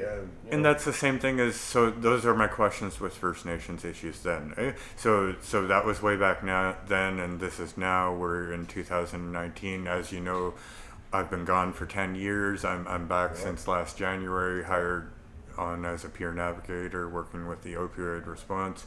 And I think it's because I helped found wars, and because I'm able to network with lots of different organizations and really get a sense of what's going on. Right. And that's why I was happy to work with you and happy to set up this incorporation document. which we're going to get to shortly. Yeah, yeah. But what I wanted to say is that these are still the same fights that we're doing now. In the case, I think so. It feels exactly the same. Oppenheimer Park is all full of. So as you know, they tried to evict everybody that was in the park. The Parks Board and the city issued a thing. A lot of tents. It's looking pretty nice in there. So basically, when they went and had the outreach, they had 150 spots, and they filled all the nice spots, and now that's left is really shelters. Yeah, and so, there's some spots that people don't want to go into anyway. I mean, they're intense. They could be in some of those SROs, but they don't want to be because there's pest problems and all kinds of problems. Pests. So. You can't bring your stuff. You can't bring people. In the summer, it's too hot, so they leave the door or window open, and then they get robbed or raped. It's not okay. It's not safe. So now the trick is what as an organization, what we wanted to do is we want to open that field house in there and fill it with peers that could feed people and have group meetings, and as well as hopefully get showers set up where we could sort of keep watch, keep clean, and keep secure. Right? I saw a report yesterday. I read a report that it would cost 1/3 as much to put a person into some housing than it does to leave them on the street. It costs 3 times more to leave them on the street than it does to put them in there. I mean, the medical costs, all kinds of costs to society on doing that. People don't understand that. They think, oh, we're throwing money away, and you're not. You're rescuing people in their lives, and you're getting a good return on that money. Yeah. So around services and that I was mentioning. So what we wanted as a group always was a cultural place, an injection site or a supervised consumption site where it would be run by First Nations people. Mm-hmm. So, and that's the same thing now, the demand for getting, or the healing center, not really demand, it's more of like a quiet request. So we would like a healing center at Crowd Park, which was forwarded by the city in their lap plan.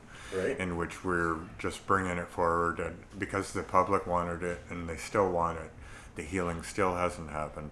Right. We don't want to step on anybody's toes that already has plans for healing, but there's room for more than one healing project in Vancouver. And this project is the vision for it is that peers get together and we create cultural activities that will connect people to their own home nations and their own culture, and would have effect on their wellness. Right, like even the one that we had there on whatever day that was on the holiday down at Crab Park. That was good. We brought weed, got great donation from the stock market. So that was the First Nations Day of Wellness. So thank you again for coming and handing out cannabis medicine to people. Market on that. And man, that was so well received too. Cannabis is really being embraced by people on the downtown east side, and they understand how valuable it is. And we need governments to get on board with that. And so, what are we at for time here? Well, we could talk a little bit about that. I was going to roll you guys right into our CSP update. Yes. Because you're a big part of what we're doing at the CSP at this point. Like I said, originally my history, which was started because of your efforts, led me to go to Vandu and say, we just need to give people cannabis in the forms that work for them, and can I have your blessing to go to City Hall? And then I went to City Hall and I said, on behalf of Vandu, this is what we want to do. And they wouldn't even talk to me about it. And a couple months went by. We lobbied. I had people, trying to get the city council to help out and even talk about it. And while that was happening, I gathered up donations. And then after a couple months, I just went to Vandu and we started giving them out. And it's been going for 2.5 years now. That's the humble beginnings of it all. But none of that would have happened.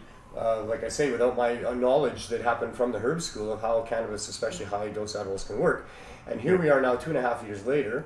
You were gone for a while. Now you're back. The universe is a wonderful place. The timing is serendipitous. You've been helping us incorporate into an actual not-for-profit entity that will get a place at the table and be able to negotiate properly with the city of Vancouver, who wants to understand the best way to address the opioid crisis with cannabis. And so, you can tell me a little bit about where we're at with that. Sure. So I work for the Metro Vancouver Aboriginal Executive Council, and they basically hired me for a couple of goals. One was to build the capacity of organizations to respond to the opioid crisis, Right. and usually it's within an Aboriginal context, though we're not specifically Aboriginal as what you're talking about, but the clients are definitely are. And the majority of our So- clients at the CSP, I would say, are probably Aboriginal as well. Pretty Yes, good, yes, and that's what I mean. Yeah. So to build the capacity of organizations to respond to the opioid crisis, and as well to reduce the impact on communities, on First Nations communities specifically. Right.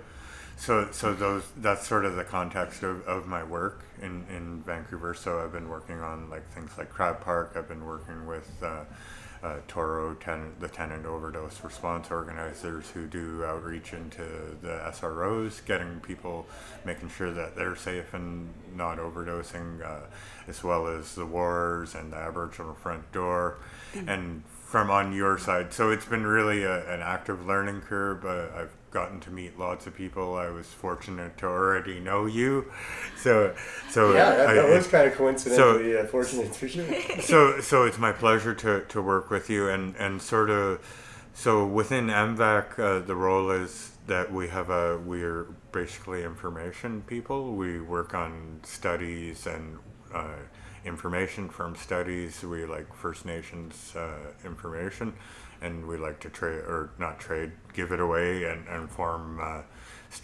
strategic planning for policies for First Nations people. So it's made up of 23 First Nations organizations all across Vancouver that affect issues from the cradle to the grave. I see. So this is only one small portion of it. Right. Crises will go away, but First Nations populations in Vancouver won't, and so we like to plan for health.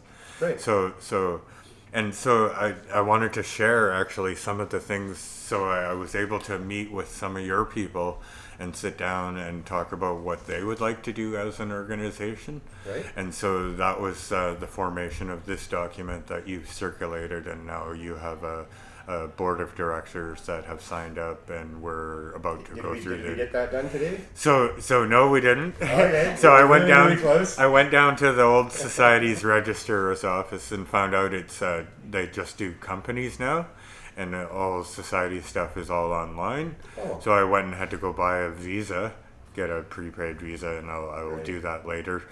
So the first process is to put in the name search. And I see. So can I read this first? Yeah, please do. So this is the name of the society, or the proposed name. Once it's accepted from the provincial government, it could be Cannabis as Therapy Society. Okay. So, and the purposes of the society is to further build, collaborate in the development of core research around the benefits of cannabis as substance to combat substance use disorder. So they say addiction is the sickness, and what we're saying is this is the cure. Part B, to create community spaces where we can facilitate the treatment of substance use, trauma, and community disconnection with cannabis therapy and connection activities. Nice. So the opposite of addiction is isolation, and that's what they say. Addiction is a crisis of disconnection. So we're creating the activities that will connect people to, it could be a new family that we're creating in this sense. Right. So to advocate for low or no cost varied doses of cannabis to serve as replacement substance for opioid and stimulant users engaged in the illicit drug use or the illicit drug market. Right. So Part D, to communicate and build the capacity of people and networks whom use cannabis to affect better health outcomes for street people. Part E, to create cannabis awareness materials contributing to public health approaches around safety, consumption, best practices around cannabis use and production, Right. which is a really nice one to expand into. I think there's all kinds of area to go there. Part F, to produce cannabis edibles in accordance to local food safe standards. So on top of Probably a getting good those idea. like getting that medicine to our people and making sure that it's safe and not contaminated, and there's some guidelines around that. Yeah. And part G is to purchase, sell, and or lease property, equipment, and materials that are deemed necessary to accomplish the society's purposes. Yes, we're very much hoping for a storefront pretty quick where we can serve people in a way that makes a lot more sense than what we're doing right now. We're helping people because we're flooding the neighborhood full of cannabis, and we give them all care packs that we randomly put in with the donations that we get. Yeah. But it really isn't properly addressing each person's need. And we would like to be able to have the time to interview each of these people and find out, they've had many of them a couple of years experience now with what we've been giving them and what will work best for them, and then monitor and chart them as we go and take all that information and use that information to, to help better serve the population that needs it. So, yeah, that's all very awesome. That's what we're trying to do. Yeah, so what I'm hoping, and I think that those will provide your avenue approach for anything that you want to do, like your storefront. You definitely need to get that so you can get rid of that line, eh? Yes. It's really unfortunate that people, and it's a testament to that they're not angry when they get to you, but they spend hours and hours in your line, and in some ways it's become and they're still happy. It's become a beautiful thing. Yeah. And I'm going to miss some parts of that line because it's a community gathering that happens twice a week there now. And like you say, many of them get there very early, and they seem to get along with each other. And it's a spirit of sort of cannabis that's involved in all of that. They're excited about what they're going to get. They like their care packs, and so it's like a little mini rally every time I go there. I get the same kind of a feeling as when I'm going to a 420 or something twice a week. But the reality is you need a venue. It's not okay, and it's going to rain soon. It's going to get wet again, and it's going to get cold again. And we've already been through basically 3 years of bad weather and survived that. And even the summer's not great weather when it's really hot out there for people as well. Thanks to some donations, we've given out umbrellas on a number of occasions to the lineup to offset the rain. But we need to have a storefront where we can do this properly. We need to have a vapor lounge, a place where people can get the concentrates, and a place where they can get some feeling of some comfort and safety and community, and in a friendly exchange of information. They can help us build our database of the information we need and all of that. So this project can evolve a long way from where it is already. Yeah, so I'll admit I haven't thought a lot about the actual consumption. I've been thinking about the distribution side of it. Like even from your side of it, it would be great to have an office where you could have all your paperwork for your new society, the place where you can hold all your numbers when somebody comes and asks you how many people have come, how many people have you helped, what have you helped them with, like your gummies, your chocolates, your cookies, your food. I mean, we have some of that information. We have gathered some of that. Dr. M.J. Malloy from the UBC's the cannabis professor there. He had his people there, and that's part of the study that he's due to come out with any time now. So there's and I think there's been some of that, but there hasn't been enough of that, and we want to have real data about and if we have that storefront, we can chart everybody. We will have cannabis available for sale. Either in a partnership with somebody else or through the Cannabis Substitution Project in response to the city's motion in high-dose edibles and in low-barrier access to cannabis flowers and extracts. So unfortunately, there was a call from Health Canada that just rolled by, but it would have been really hard to formulate. And it's about safe supply, and I totally see that your plan fits within that. I think we are the true safe supply. And that's where the advantage of partnering up with Health Canada on these things. That would be nice if they'll let us do what we do. I think they'll let you do what you do, or I have hopes that they would do. They should actually support you 100%. Yeah, in forms that make even more sense. We should help create research and get. So I've seen the people in your line. I don't like the line itself, but I love that all the people that you help Once you get a home base, I think the frequency of your help is going to get better. I think the position of you advocating for more medicine from your suppliers is going to get better because you'll be able to stockpile stuff better. You'll have security. You'll have more people involved. I think your program can grow. Like you say, working with MJ Malloy and the BC Centre for Substance Use and building that cannabis research, which isn't out there right now, and which is it's basically the maiden call of the policymakers is that there's no research.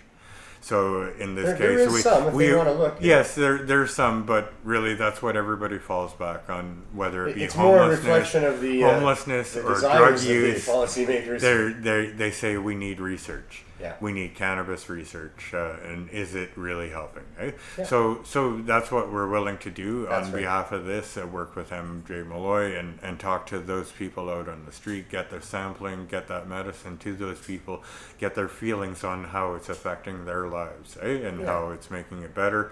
If we get more support, those people can have that substance on a weekly basis instead of twice a week, and then maybe it'll actually cover those harmful drugs. Yeah, So that's that's the idea. Yeah. That was always the idea.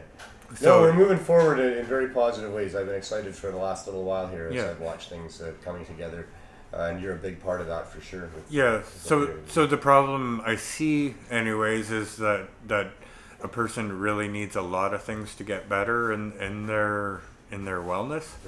The substance is one of those things. Housing is another.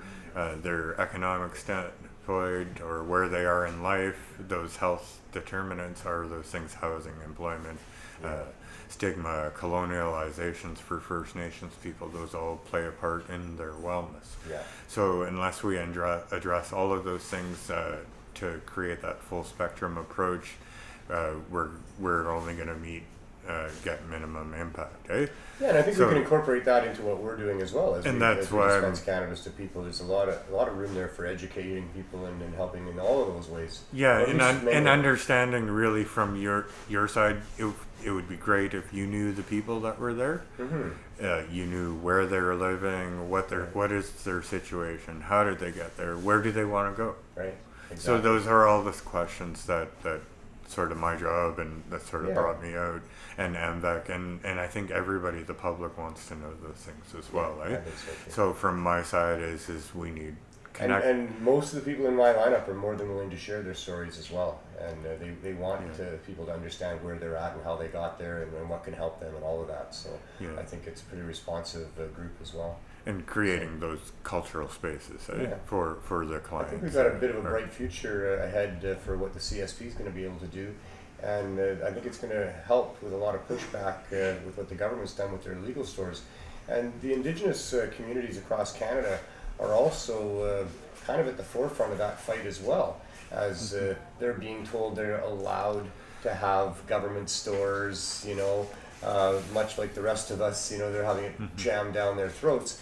And I love the way that so many of the groups that I'm aware of are not happy with that are saying, okay, Yeah. thanks, so we'll take So- your government store, but we're going to have our own store too, and we're going to look after our own people our own way. That makes a lot more sense. Thank So- you for bringing that up. So we've been around together for a long time. We've been rolled doobies for all those 420 Yeah. days forever. Yeah. I've been involved on all those rallies. We're on those lists, all those lists. But that's what I'm wondering is, so we've seen cannabis roll out, and we've seen all of our friends and all the people that made the movement happen. We've seen them actually all get put behind the line, and thrown aside, like Don Briere and all those people that opened, David Mamo Levine, all those people that opened up shops. Well, and, David and, actually sold his, and his paid. store is being rolled into an LP. But Don they've all had to paid close the all price. his They've stores. all gone to jail. They've all faced public scrutiny and non-support. All the ones So- who've gone to jail, but you're Well, right some of them. about the oppression of them anyway. And So, and my side is I watched regulation roll out, and as a First Nations person, what treaties didn't have in it was a real interface for First Nations people into the economy. So I would have hoped to see more market share but they didn't really consult with us. And what Larry Campbell had said at the time is that we'll regulate it and tax the hell out of it. That's exactly and what he policy said. I the didn't heck agree with out that, of Larry, it. but that's what he said. And so that's what happened, right? So they're taxing the heck out of it. So nowadays it's a joke to buy it from any kind of dispensary because the price is just not there, the quality's not there. You mean the legal dispensaries? Yes. Yeah. Yeah. Yeah. So and they really set it up so that people that have money are the ones that are going to make money. They And didn't by make their own it. They definition, didn't. non-medical too. I want to throw that in there because Yeah. that's a big part of it. They call themselves non-medical dispensaries. Well, damn it, we need medical dispensaries. Yeah. So And from my side, my hope is in the future that there'll be more market share for First Nations people, eh? To I just want to see you guys run your own show. and get medicine You know? to the people. Have some stores. Have the bands license the stores, and if the taxation is up to the bands, I would imagine, on what they want to charge. So and, the legalization. why and does our these- government have to have anything to do with that? Yeah. Why do we have to have anything to do with that? I think the government needs to get the hell out of most of our lives in these respects. We're over-regulated in so many aspects of our life. And here's the biggest one of all, is the one that should be regulated the least. So, Yeah. at least we have something to expose them with, and that we certainly do. But no, I don't see why they should have their nose in very much of anything to do with what you guys do in your communities with respect to cannabis. I mean, if there's a problem in your communities because of cannabis, then maybe your communities could appeal to the federal government if they don't want to deal with it in-house. But there's no problems with respect to cannabis except for lack of access. That's the only problem. Yeah. So that's what you brought up. So cannabis rolled around, and there was no places to get the legal cannabis. Yeah. And so that's the problem in rural Canada face today, and the places that opened up, they're exorbitant prices, so it doesn't make sense to even go to them. That's right. So I myself personally, I'm a Nisga'a citizen. I'm from the Nisga'a Nation. We have our own government. I don't see us having any problems with our own government making those sites. I mean, it comes down to municipalities and the province to set out the locations. So our government could do that, and I don't know what I hope they have done that. I haven't. I'm not sure what the status of your government is with respect to the status of a city government. If they're on equal terms, and I suspect they kind of would be. We govern our own nations. We are our own citizens. Especially in respect to some sort of a crisis, right? Yeah. Like I think that, and this is a crisis. There's a crisis of alcohol use. There's a crisis of suicide. There's a crisis of depression. And opioid overdose is in that group. I mean, there's a whole bunch of real serious issues going on that cannabis can address. Cannabis is effective for all of those things for many people. Maybe not for everybody in every circumstance, but it needs to be there as an option for people for sure. And the price barrier that's going on with the legal stores is just ludicrous. I mean, the base prices are way out of reach, and then they're going to new craft cannabis that's so much more and so much more. $390 for a small bottle of CBD oil from Tilray. Well, what the hell is that? Who can afford that? And why would it be that? It doesn't take much to produce CBD oil. The plant grows quite easily. So anyway, we got a long way to go. We're going there. We still got time. Yeah. Yeah, we still got time. Yeah. Because we're doing the CSP segment in this interview as well. Maybe while I'm doing that, what I'll say for that is, I just want to give a shout out to the people that helped us this last week here. 2 more epic days. As I check the monitor, never check the monitor. Yeah. Two more epic days at Vandu of CSP. 250 plus care packs went out day before yesterday to very appreciative people that tell me every time they see me how much it's helping their life. So thank you for everybody that helps us with the CSP. Thanks to everybody that has helped us. I read out a list last week about a number of people. I'm sure I didn't get everybody. This time, the donators for what we gave out just on Sunday was Joe Pepper. Joe Pepper's so awesome. She's there as a volunteer, bringing her positive attitude and just being there to help every time we're there. And she provides us with brownies that she makes in her kitchen. And I'm kind of hoping that as we move forward with wondering about the need for food safe, whether we can make her kitchen food safe or whether should we have to get her a commercial kitchen or what we can do, because I'm sure she's a very responsible baker. I'm sure she understands the need for safe food. And I'm more than happy to use her products. We've been using her brownies for over 2 years, so nobody's ever got sick off of one of Joe Pepper's brownies, and nobody ever will. But we'll see how that progresses. Anyway, thanks, Joe Pepper. And Dirty Dave. Dirty Dave has been such a fantastic donator to us. Dave is a guy who cares more than just about anybody else I've met about the source of things, how organic they are, how good or wholesome that they are.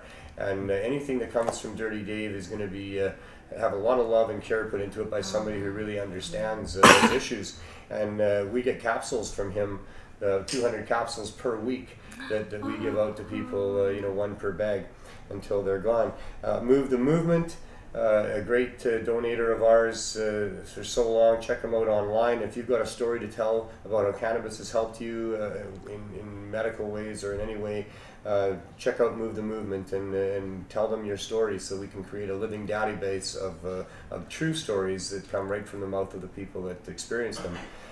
We have an anonymous gummy maker that's been with me for over 2 years and still hasn't gotten into the legal market. He's anonymous because he stopped using his name because he wanted to be part of the legal market, but still here we are 2 years later, and he's still probably nowhere near being able to supply high dose gummies. These are some of his right there. And you see he's trying to be, he doesn't believe in the stop sign with the THC any more than I do, but he wants to be as compliant as he can with what Health Canada wants on these things to try to get them. And in this case, there's 20.4% THC, 1% CBD, pink kush chemo, juice from concentrates, flavored gelatin, unflavored gelatin, agave syrup, vegetable glycerin, cornstarch, MCT oil, and that's it. And he makes a wonderful gummy that has helped so many people, and yet he has to remain anonymous as he tries to be part of the system, so that's not very good. MZ Medibles, part of the 420 Farmers Market, a very powerful and important group that does pop-up cannabis sales all year round here in Vancouver to prove that cannabis is a safe and effective thing to do. There's never been a problem with them doing that, and also providing access to people that need it, that aren't getting it in dispensaries anymore. The stock market, the Indigenous dispensary, cannabis dispensary on Broadway, way down Broadway, doing such a great job there of helping their community, and they're awesome donators to our project as well. Vicky and her crew with the stock market. Black Creek, been helping us since 420. Provides us with bars of butter for our bakers to make stuff with, and there again we're hoping that we're going to be able to continue to do that. And John Murray, who showed up late, but he's always there in spirit, and he came late with this two big trays of infused bacon chicken ranch sandwiches. And we were a little bit concerned on Sunday about how big our lineup was and what we had to give, especially to the people at the end of the lineup. The last 100 people or so, right? And here John shows up with these trays of sandwiches, so everybody got one or two of his sandwiches, so that was awesome too. And our volunteers are so awesome, Andrew and Jen and Larry and Chris and Robin and so many others, Diane, the Holy Rollers, and everybody that shows up there. And we're being helped by Chris and his group in moving forward with the CSP in incorporating. We're going to put a really good board of directors in place. We also have a really good advisory board, and that's all happening so we can wait for future developments on that stuff. So, yeah, the volunteer part is really amazing.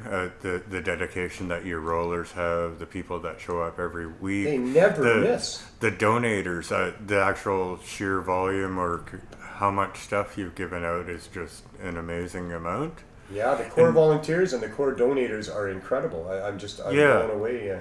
And that's what I'm hoping is just moving forward as a group and as a society that is a moving vehicle, that job will become easier for you, or you can create new positions, and I think that with this group we could get into all of, you've got support from a lot of different great places.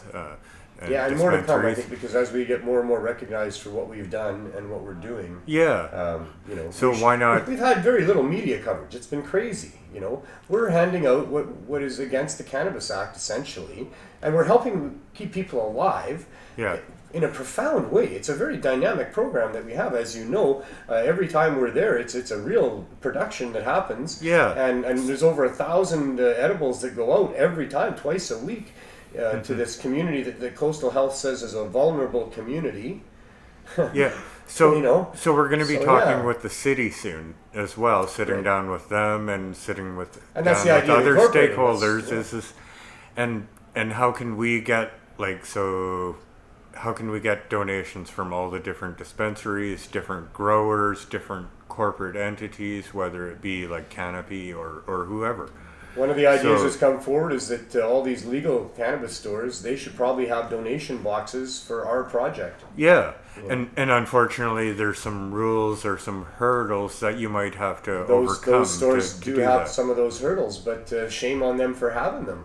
You know, shame on a lot of different groups for putting the brakes on what should be helping our society and people out here. You know, Do you I think wanted that to do an editorial today on shaming a bunch of people. As it rolls through my head, I'm never sure what I'm going to rant about. I call it editorial, so rant. I'm not easy with the rants yet, and there's always so many things I could rant about, and I'm always better ranting to somebody in person.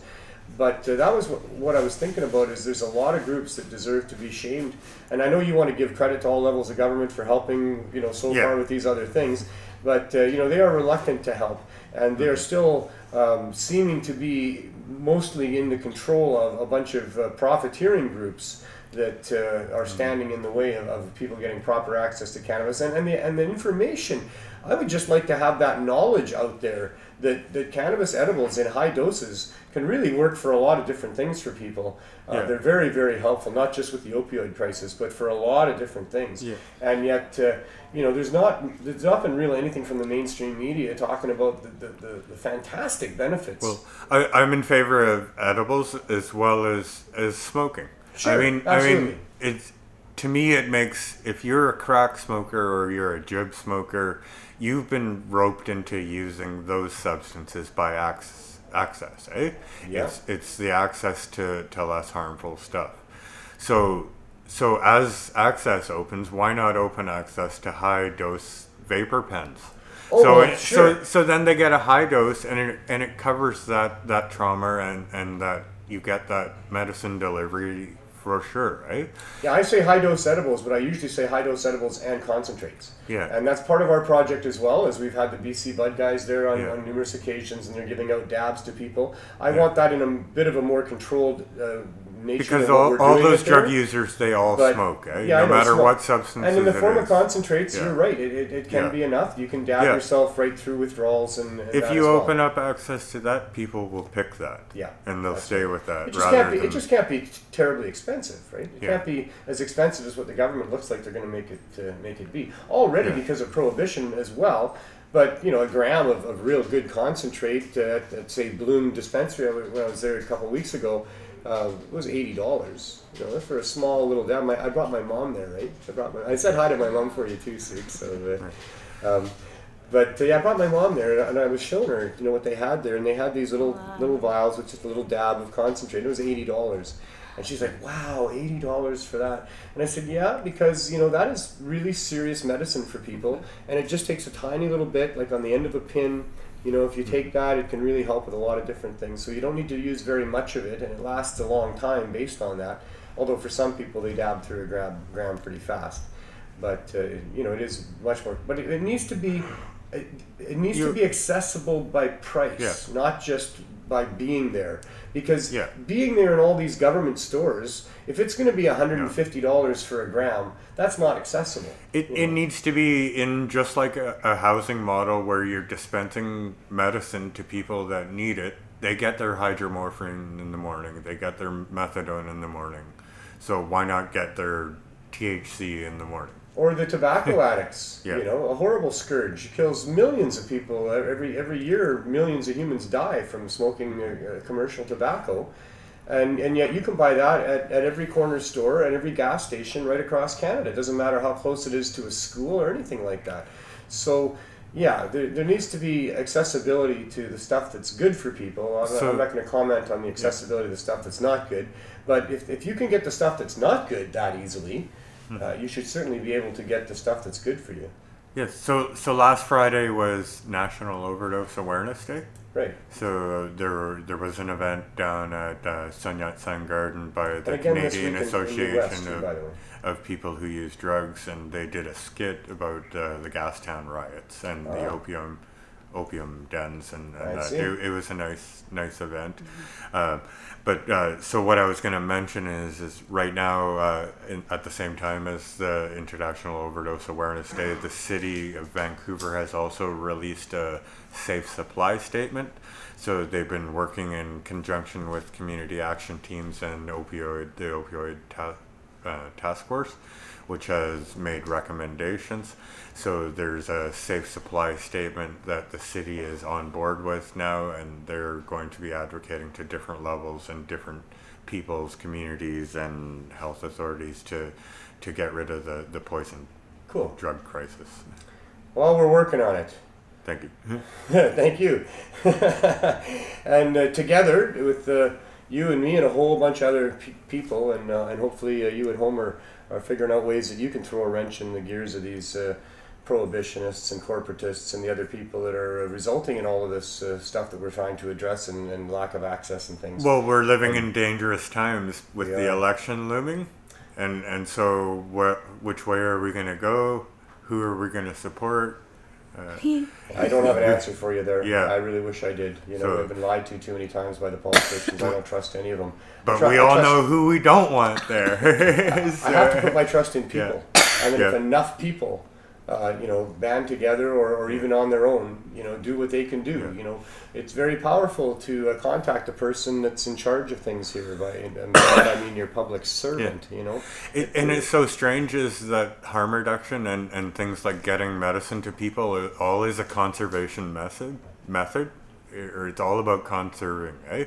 We want to heal people, keep them alive and safe, eh? And unfortunately, the reality is that when the conservative government gets in power, they've cut back harm reduction, or eliminated it entirely, as in recent years we know has happened, eh? So there was different years where those pillars of support for people were either empowered or taken away, and when the conservatives were in power, they were gone. Unfortunately, unfortunately, I'm going to do some rants about we're in the state dangerous of our times. democracy and who actually owns who in this world and who's pulling the strings on stuff. But on our side of it, for the people, it's way cheaper to be healthy than it is to be sick. On the other side of it, they make a hell of a lot more money when people are sick than they are when they're healthy. And so that's the battle that we're fighting here, and we're at the forefront of fighting that with access to cannabis for a number of different reasons, for sure. I want to thank both of you, not just for coming on the show, but for everything that you've done and will continue to do. I'm very excited that you're back in Vancouver. Well, I'm so happy that this is a harm reduction. This is a harm reduction method. It is. It is one of those tools in the arsenal of public health for being able to make positive health impacts. So I thank you for that work. And there's so much going on in the city, like alcohol maintenance as well as other We've got a number like of people at supervising CSP that are offsetting the use of alcohol with the cannabis as well, and it helps. It's helpful for a lot of different dynamics of people. So thanks a bunch, and much more in the future to come. I'm excited about what we're doing with the CSP, and we'll see what that leads to. And however we can help each other in the future, I'm sure it's going to be fun anyway, because that's how we do it, right? Great. Thanks, everybody. Sook, you didn't say much. Anything you want to add? You got the just. How's your mom? How's my mom? Mom's doing well. Mom's doing well. Thanks. Normally I ask how you doing, Mom. She's about the same. About the same is okay. Her memory's going, but. Does she smoke now? Sorry? Does she smoke now? No, she doesn't smoke. I have left her some cannabis edibles, small amounts, over the last year, just a couple times, and she hasn't reported anything back to me. She hasn't asked for anything, and I don't push it. There was one time many years ago, back I think in 2008, that I left a tray of brownies and told her what they were, and she ate just about all of them before I asked her again. I thought, I guess I didn't explain properly that there was like 3 days worth there. But she said the next day that she wasn't sure if it helped her knees, but she had the best sleep that she thinks she'd ever had. So, once again, she hasn't ever, asked for more. She's from a generation that, was really, really heavily ingrained in reefer madness, and she just doesn't want to My venture it. respect. One Yeah. final thought. So we're not allowed to actually smoke weed anywhere since cannabis came out. There's very few places that you can actually legally smoke weed. Well, everywhere you can smoke tobacco. So instead of smoking weed everywhere, let's start rolling doobies everywhere. Just start teaching people how to roll doobies in everywhere, in A&W, And then we won't light them up for in them? the public library. No, we don't encourage that. We just roll doobies everywhere and just get the public used to seeing it. Eh? That's right. Well, that's what we kind of did too as activists for a long time. So, well, thank you very much. We'll check in with you later on and see what's going on, and I really appreciate all the work. Thank you, Neil. Great. Thanks for inviting us. You're very welcome. Thanks for being here. All right. My guest.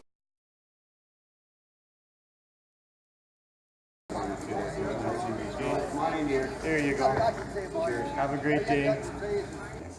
Well, what it helped with lately is not drinking or doing hard drugs, Yeah. I've just sort of kept myself stoned. And this is day 7, I think, of sobriety, so... Day 7 and getting stoned and not getting drunk? I'm not getting drunk, yeah. There you go. Hi there. Can I get the blue raspberry? You can get the blue raspberry. Go ahead. One. Welcome. Have a great day. Like to get off other things, it's good, right? Yeah, for sure. It helps you, yeah. It helps you, well, you're usually too stoned to want to run around too much. Get in trouble or... But this is how it helped me, right? I just like I said, this is day 7 of sobriety and no hard drugs. I did this for the last couple weeks. 2 days I screwed up, but it helped. I went 8 days. Yeah. So yeah, that's how it helps. Can eat, so. You have the cream? Did you receive the cream this time?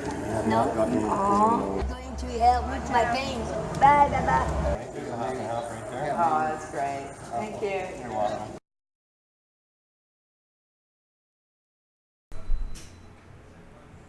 All right, that's our CSB update as well as our interviews, and now we've just got a wrap up with coming events being this weekend in New Westminster. There is a overdose awareness day. The Trooper's going to be playing in the streets, so that should be good. The Karma Cup is also coming up this weekend on the 7th and 8th. I think you can still get tickets if you're in the area, but I think it's too late to get your judges kit, and they all sold out anyway. Cheech and Chong, September 22nd, head out across Canada. They're always lots of fun. The Calgary Hemp Fest is October 11th. And the Prairie Harvest Medicinal Cup, as far as we know, is still on for November 8th, 9th, and 10th. Check that out and support that if that's still going on. I'd love to have that continue. It's a great way for us to get our message out and do a lot of different good things. So check that out. On Monday on Pot TV, we have Carly Marley and BC Bud Gal with the 420 Lifestyle Show. On Tuesdays, I won't be back next week, but we're going to play my movie Still Trippin', and hope you watch that. And I won't be back for 2 weeks, and then after that, I'll be back with the THC show with an interview with hopefully the mayor of Grand Forks. He's scheduled to be here, Brian Taylor. And then on Wednesday, it's From Under the Influence with Greg Williams, and sometimes Al the Alchemist and Cookie and lots of other people, and that's a great show. Watch Greg Williams on Wednesdays. Friday, Jeremiah Vandermeer is here with his Cannabis Culture News Live. All things to do with cannabis, a whole range of different topics that he covers and everything that's current in the world with Jeremiah and his guests. And on Saturday, it's High Noon with Boss Alyssa and her rotating co-host. So that's the show for this week. I'll see you in 3 weeks when I'm back from my little trip, and I hope you'll have as much fun as you can trying to change the world. I want to thank my guests today, Sook and Chris, Jerry Martin, Glenn Wells, and all of you for watching. Thank you.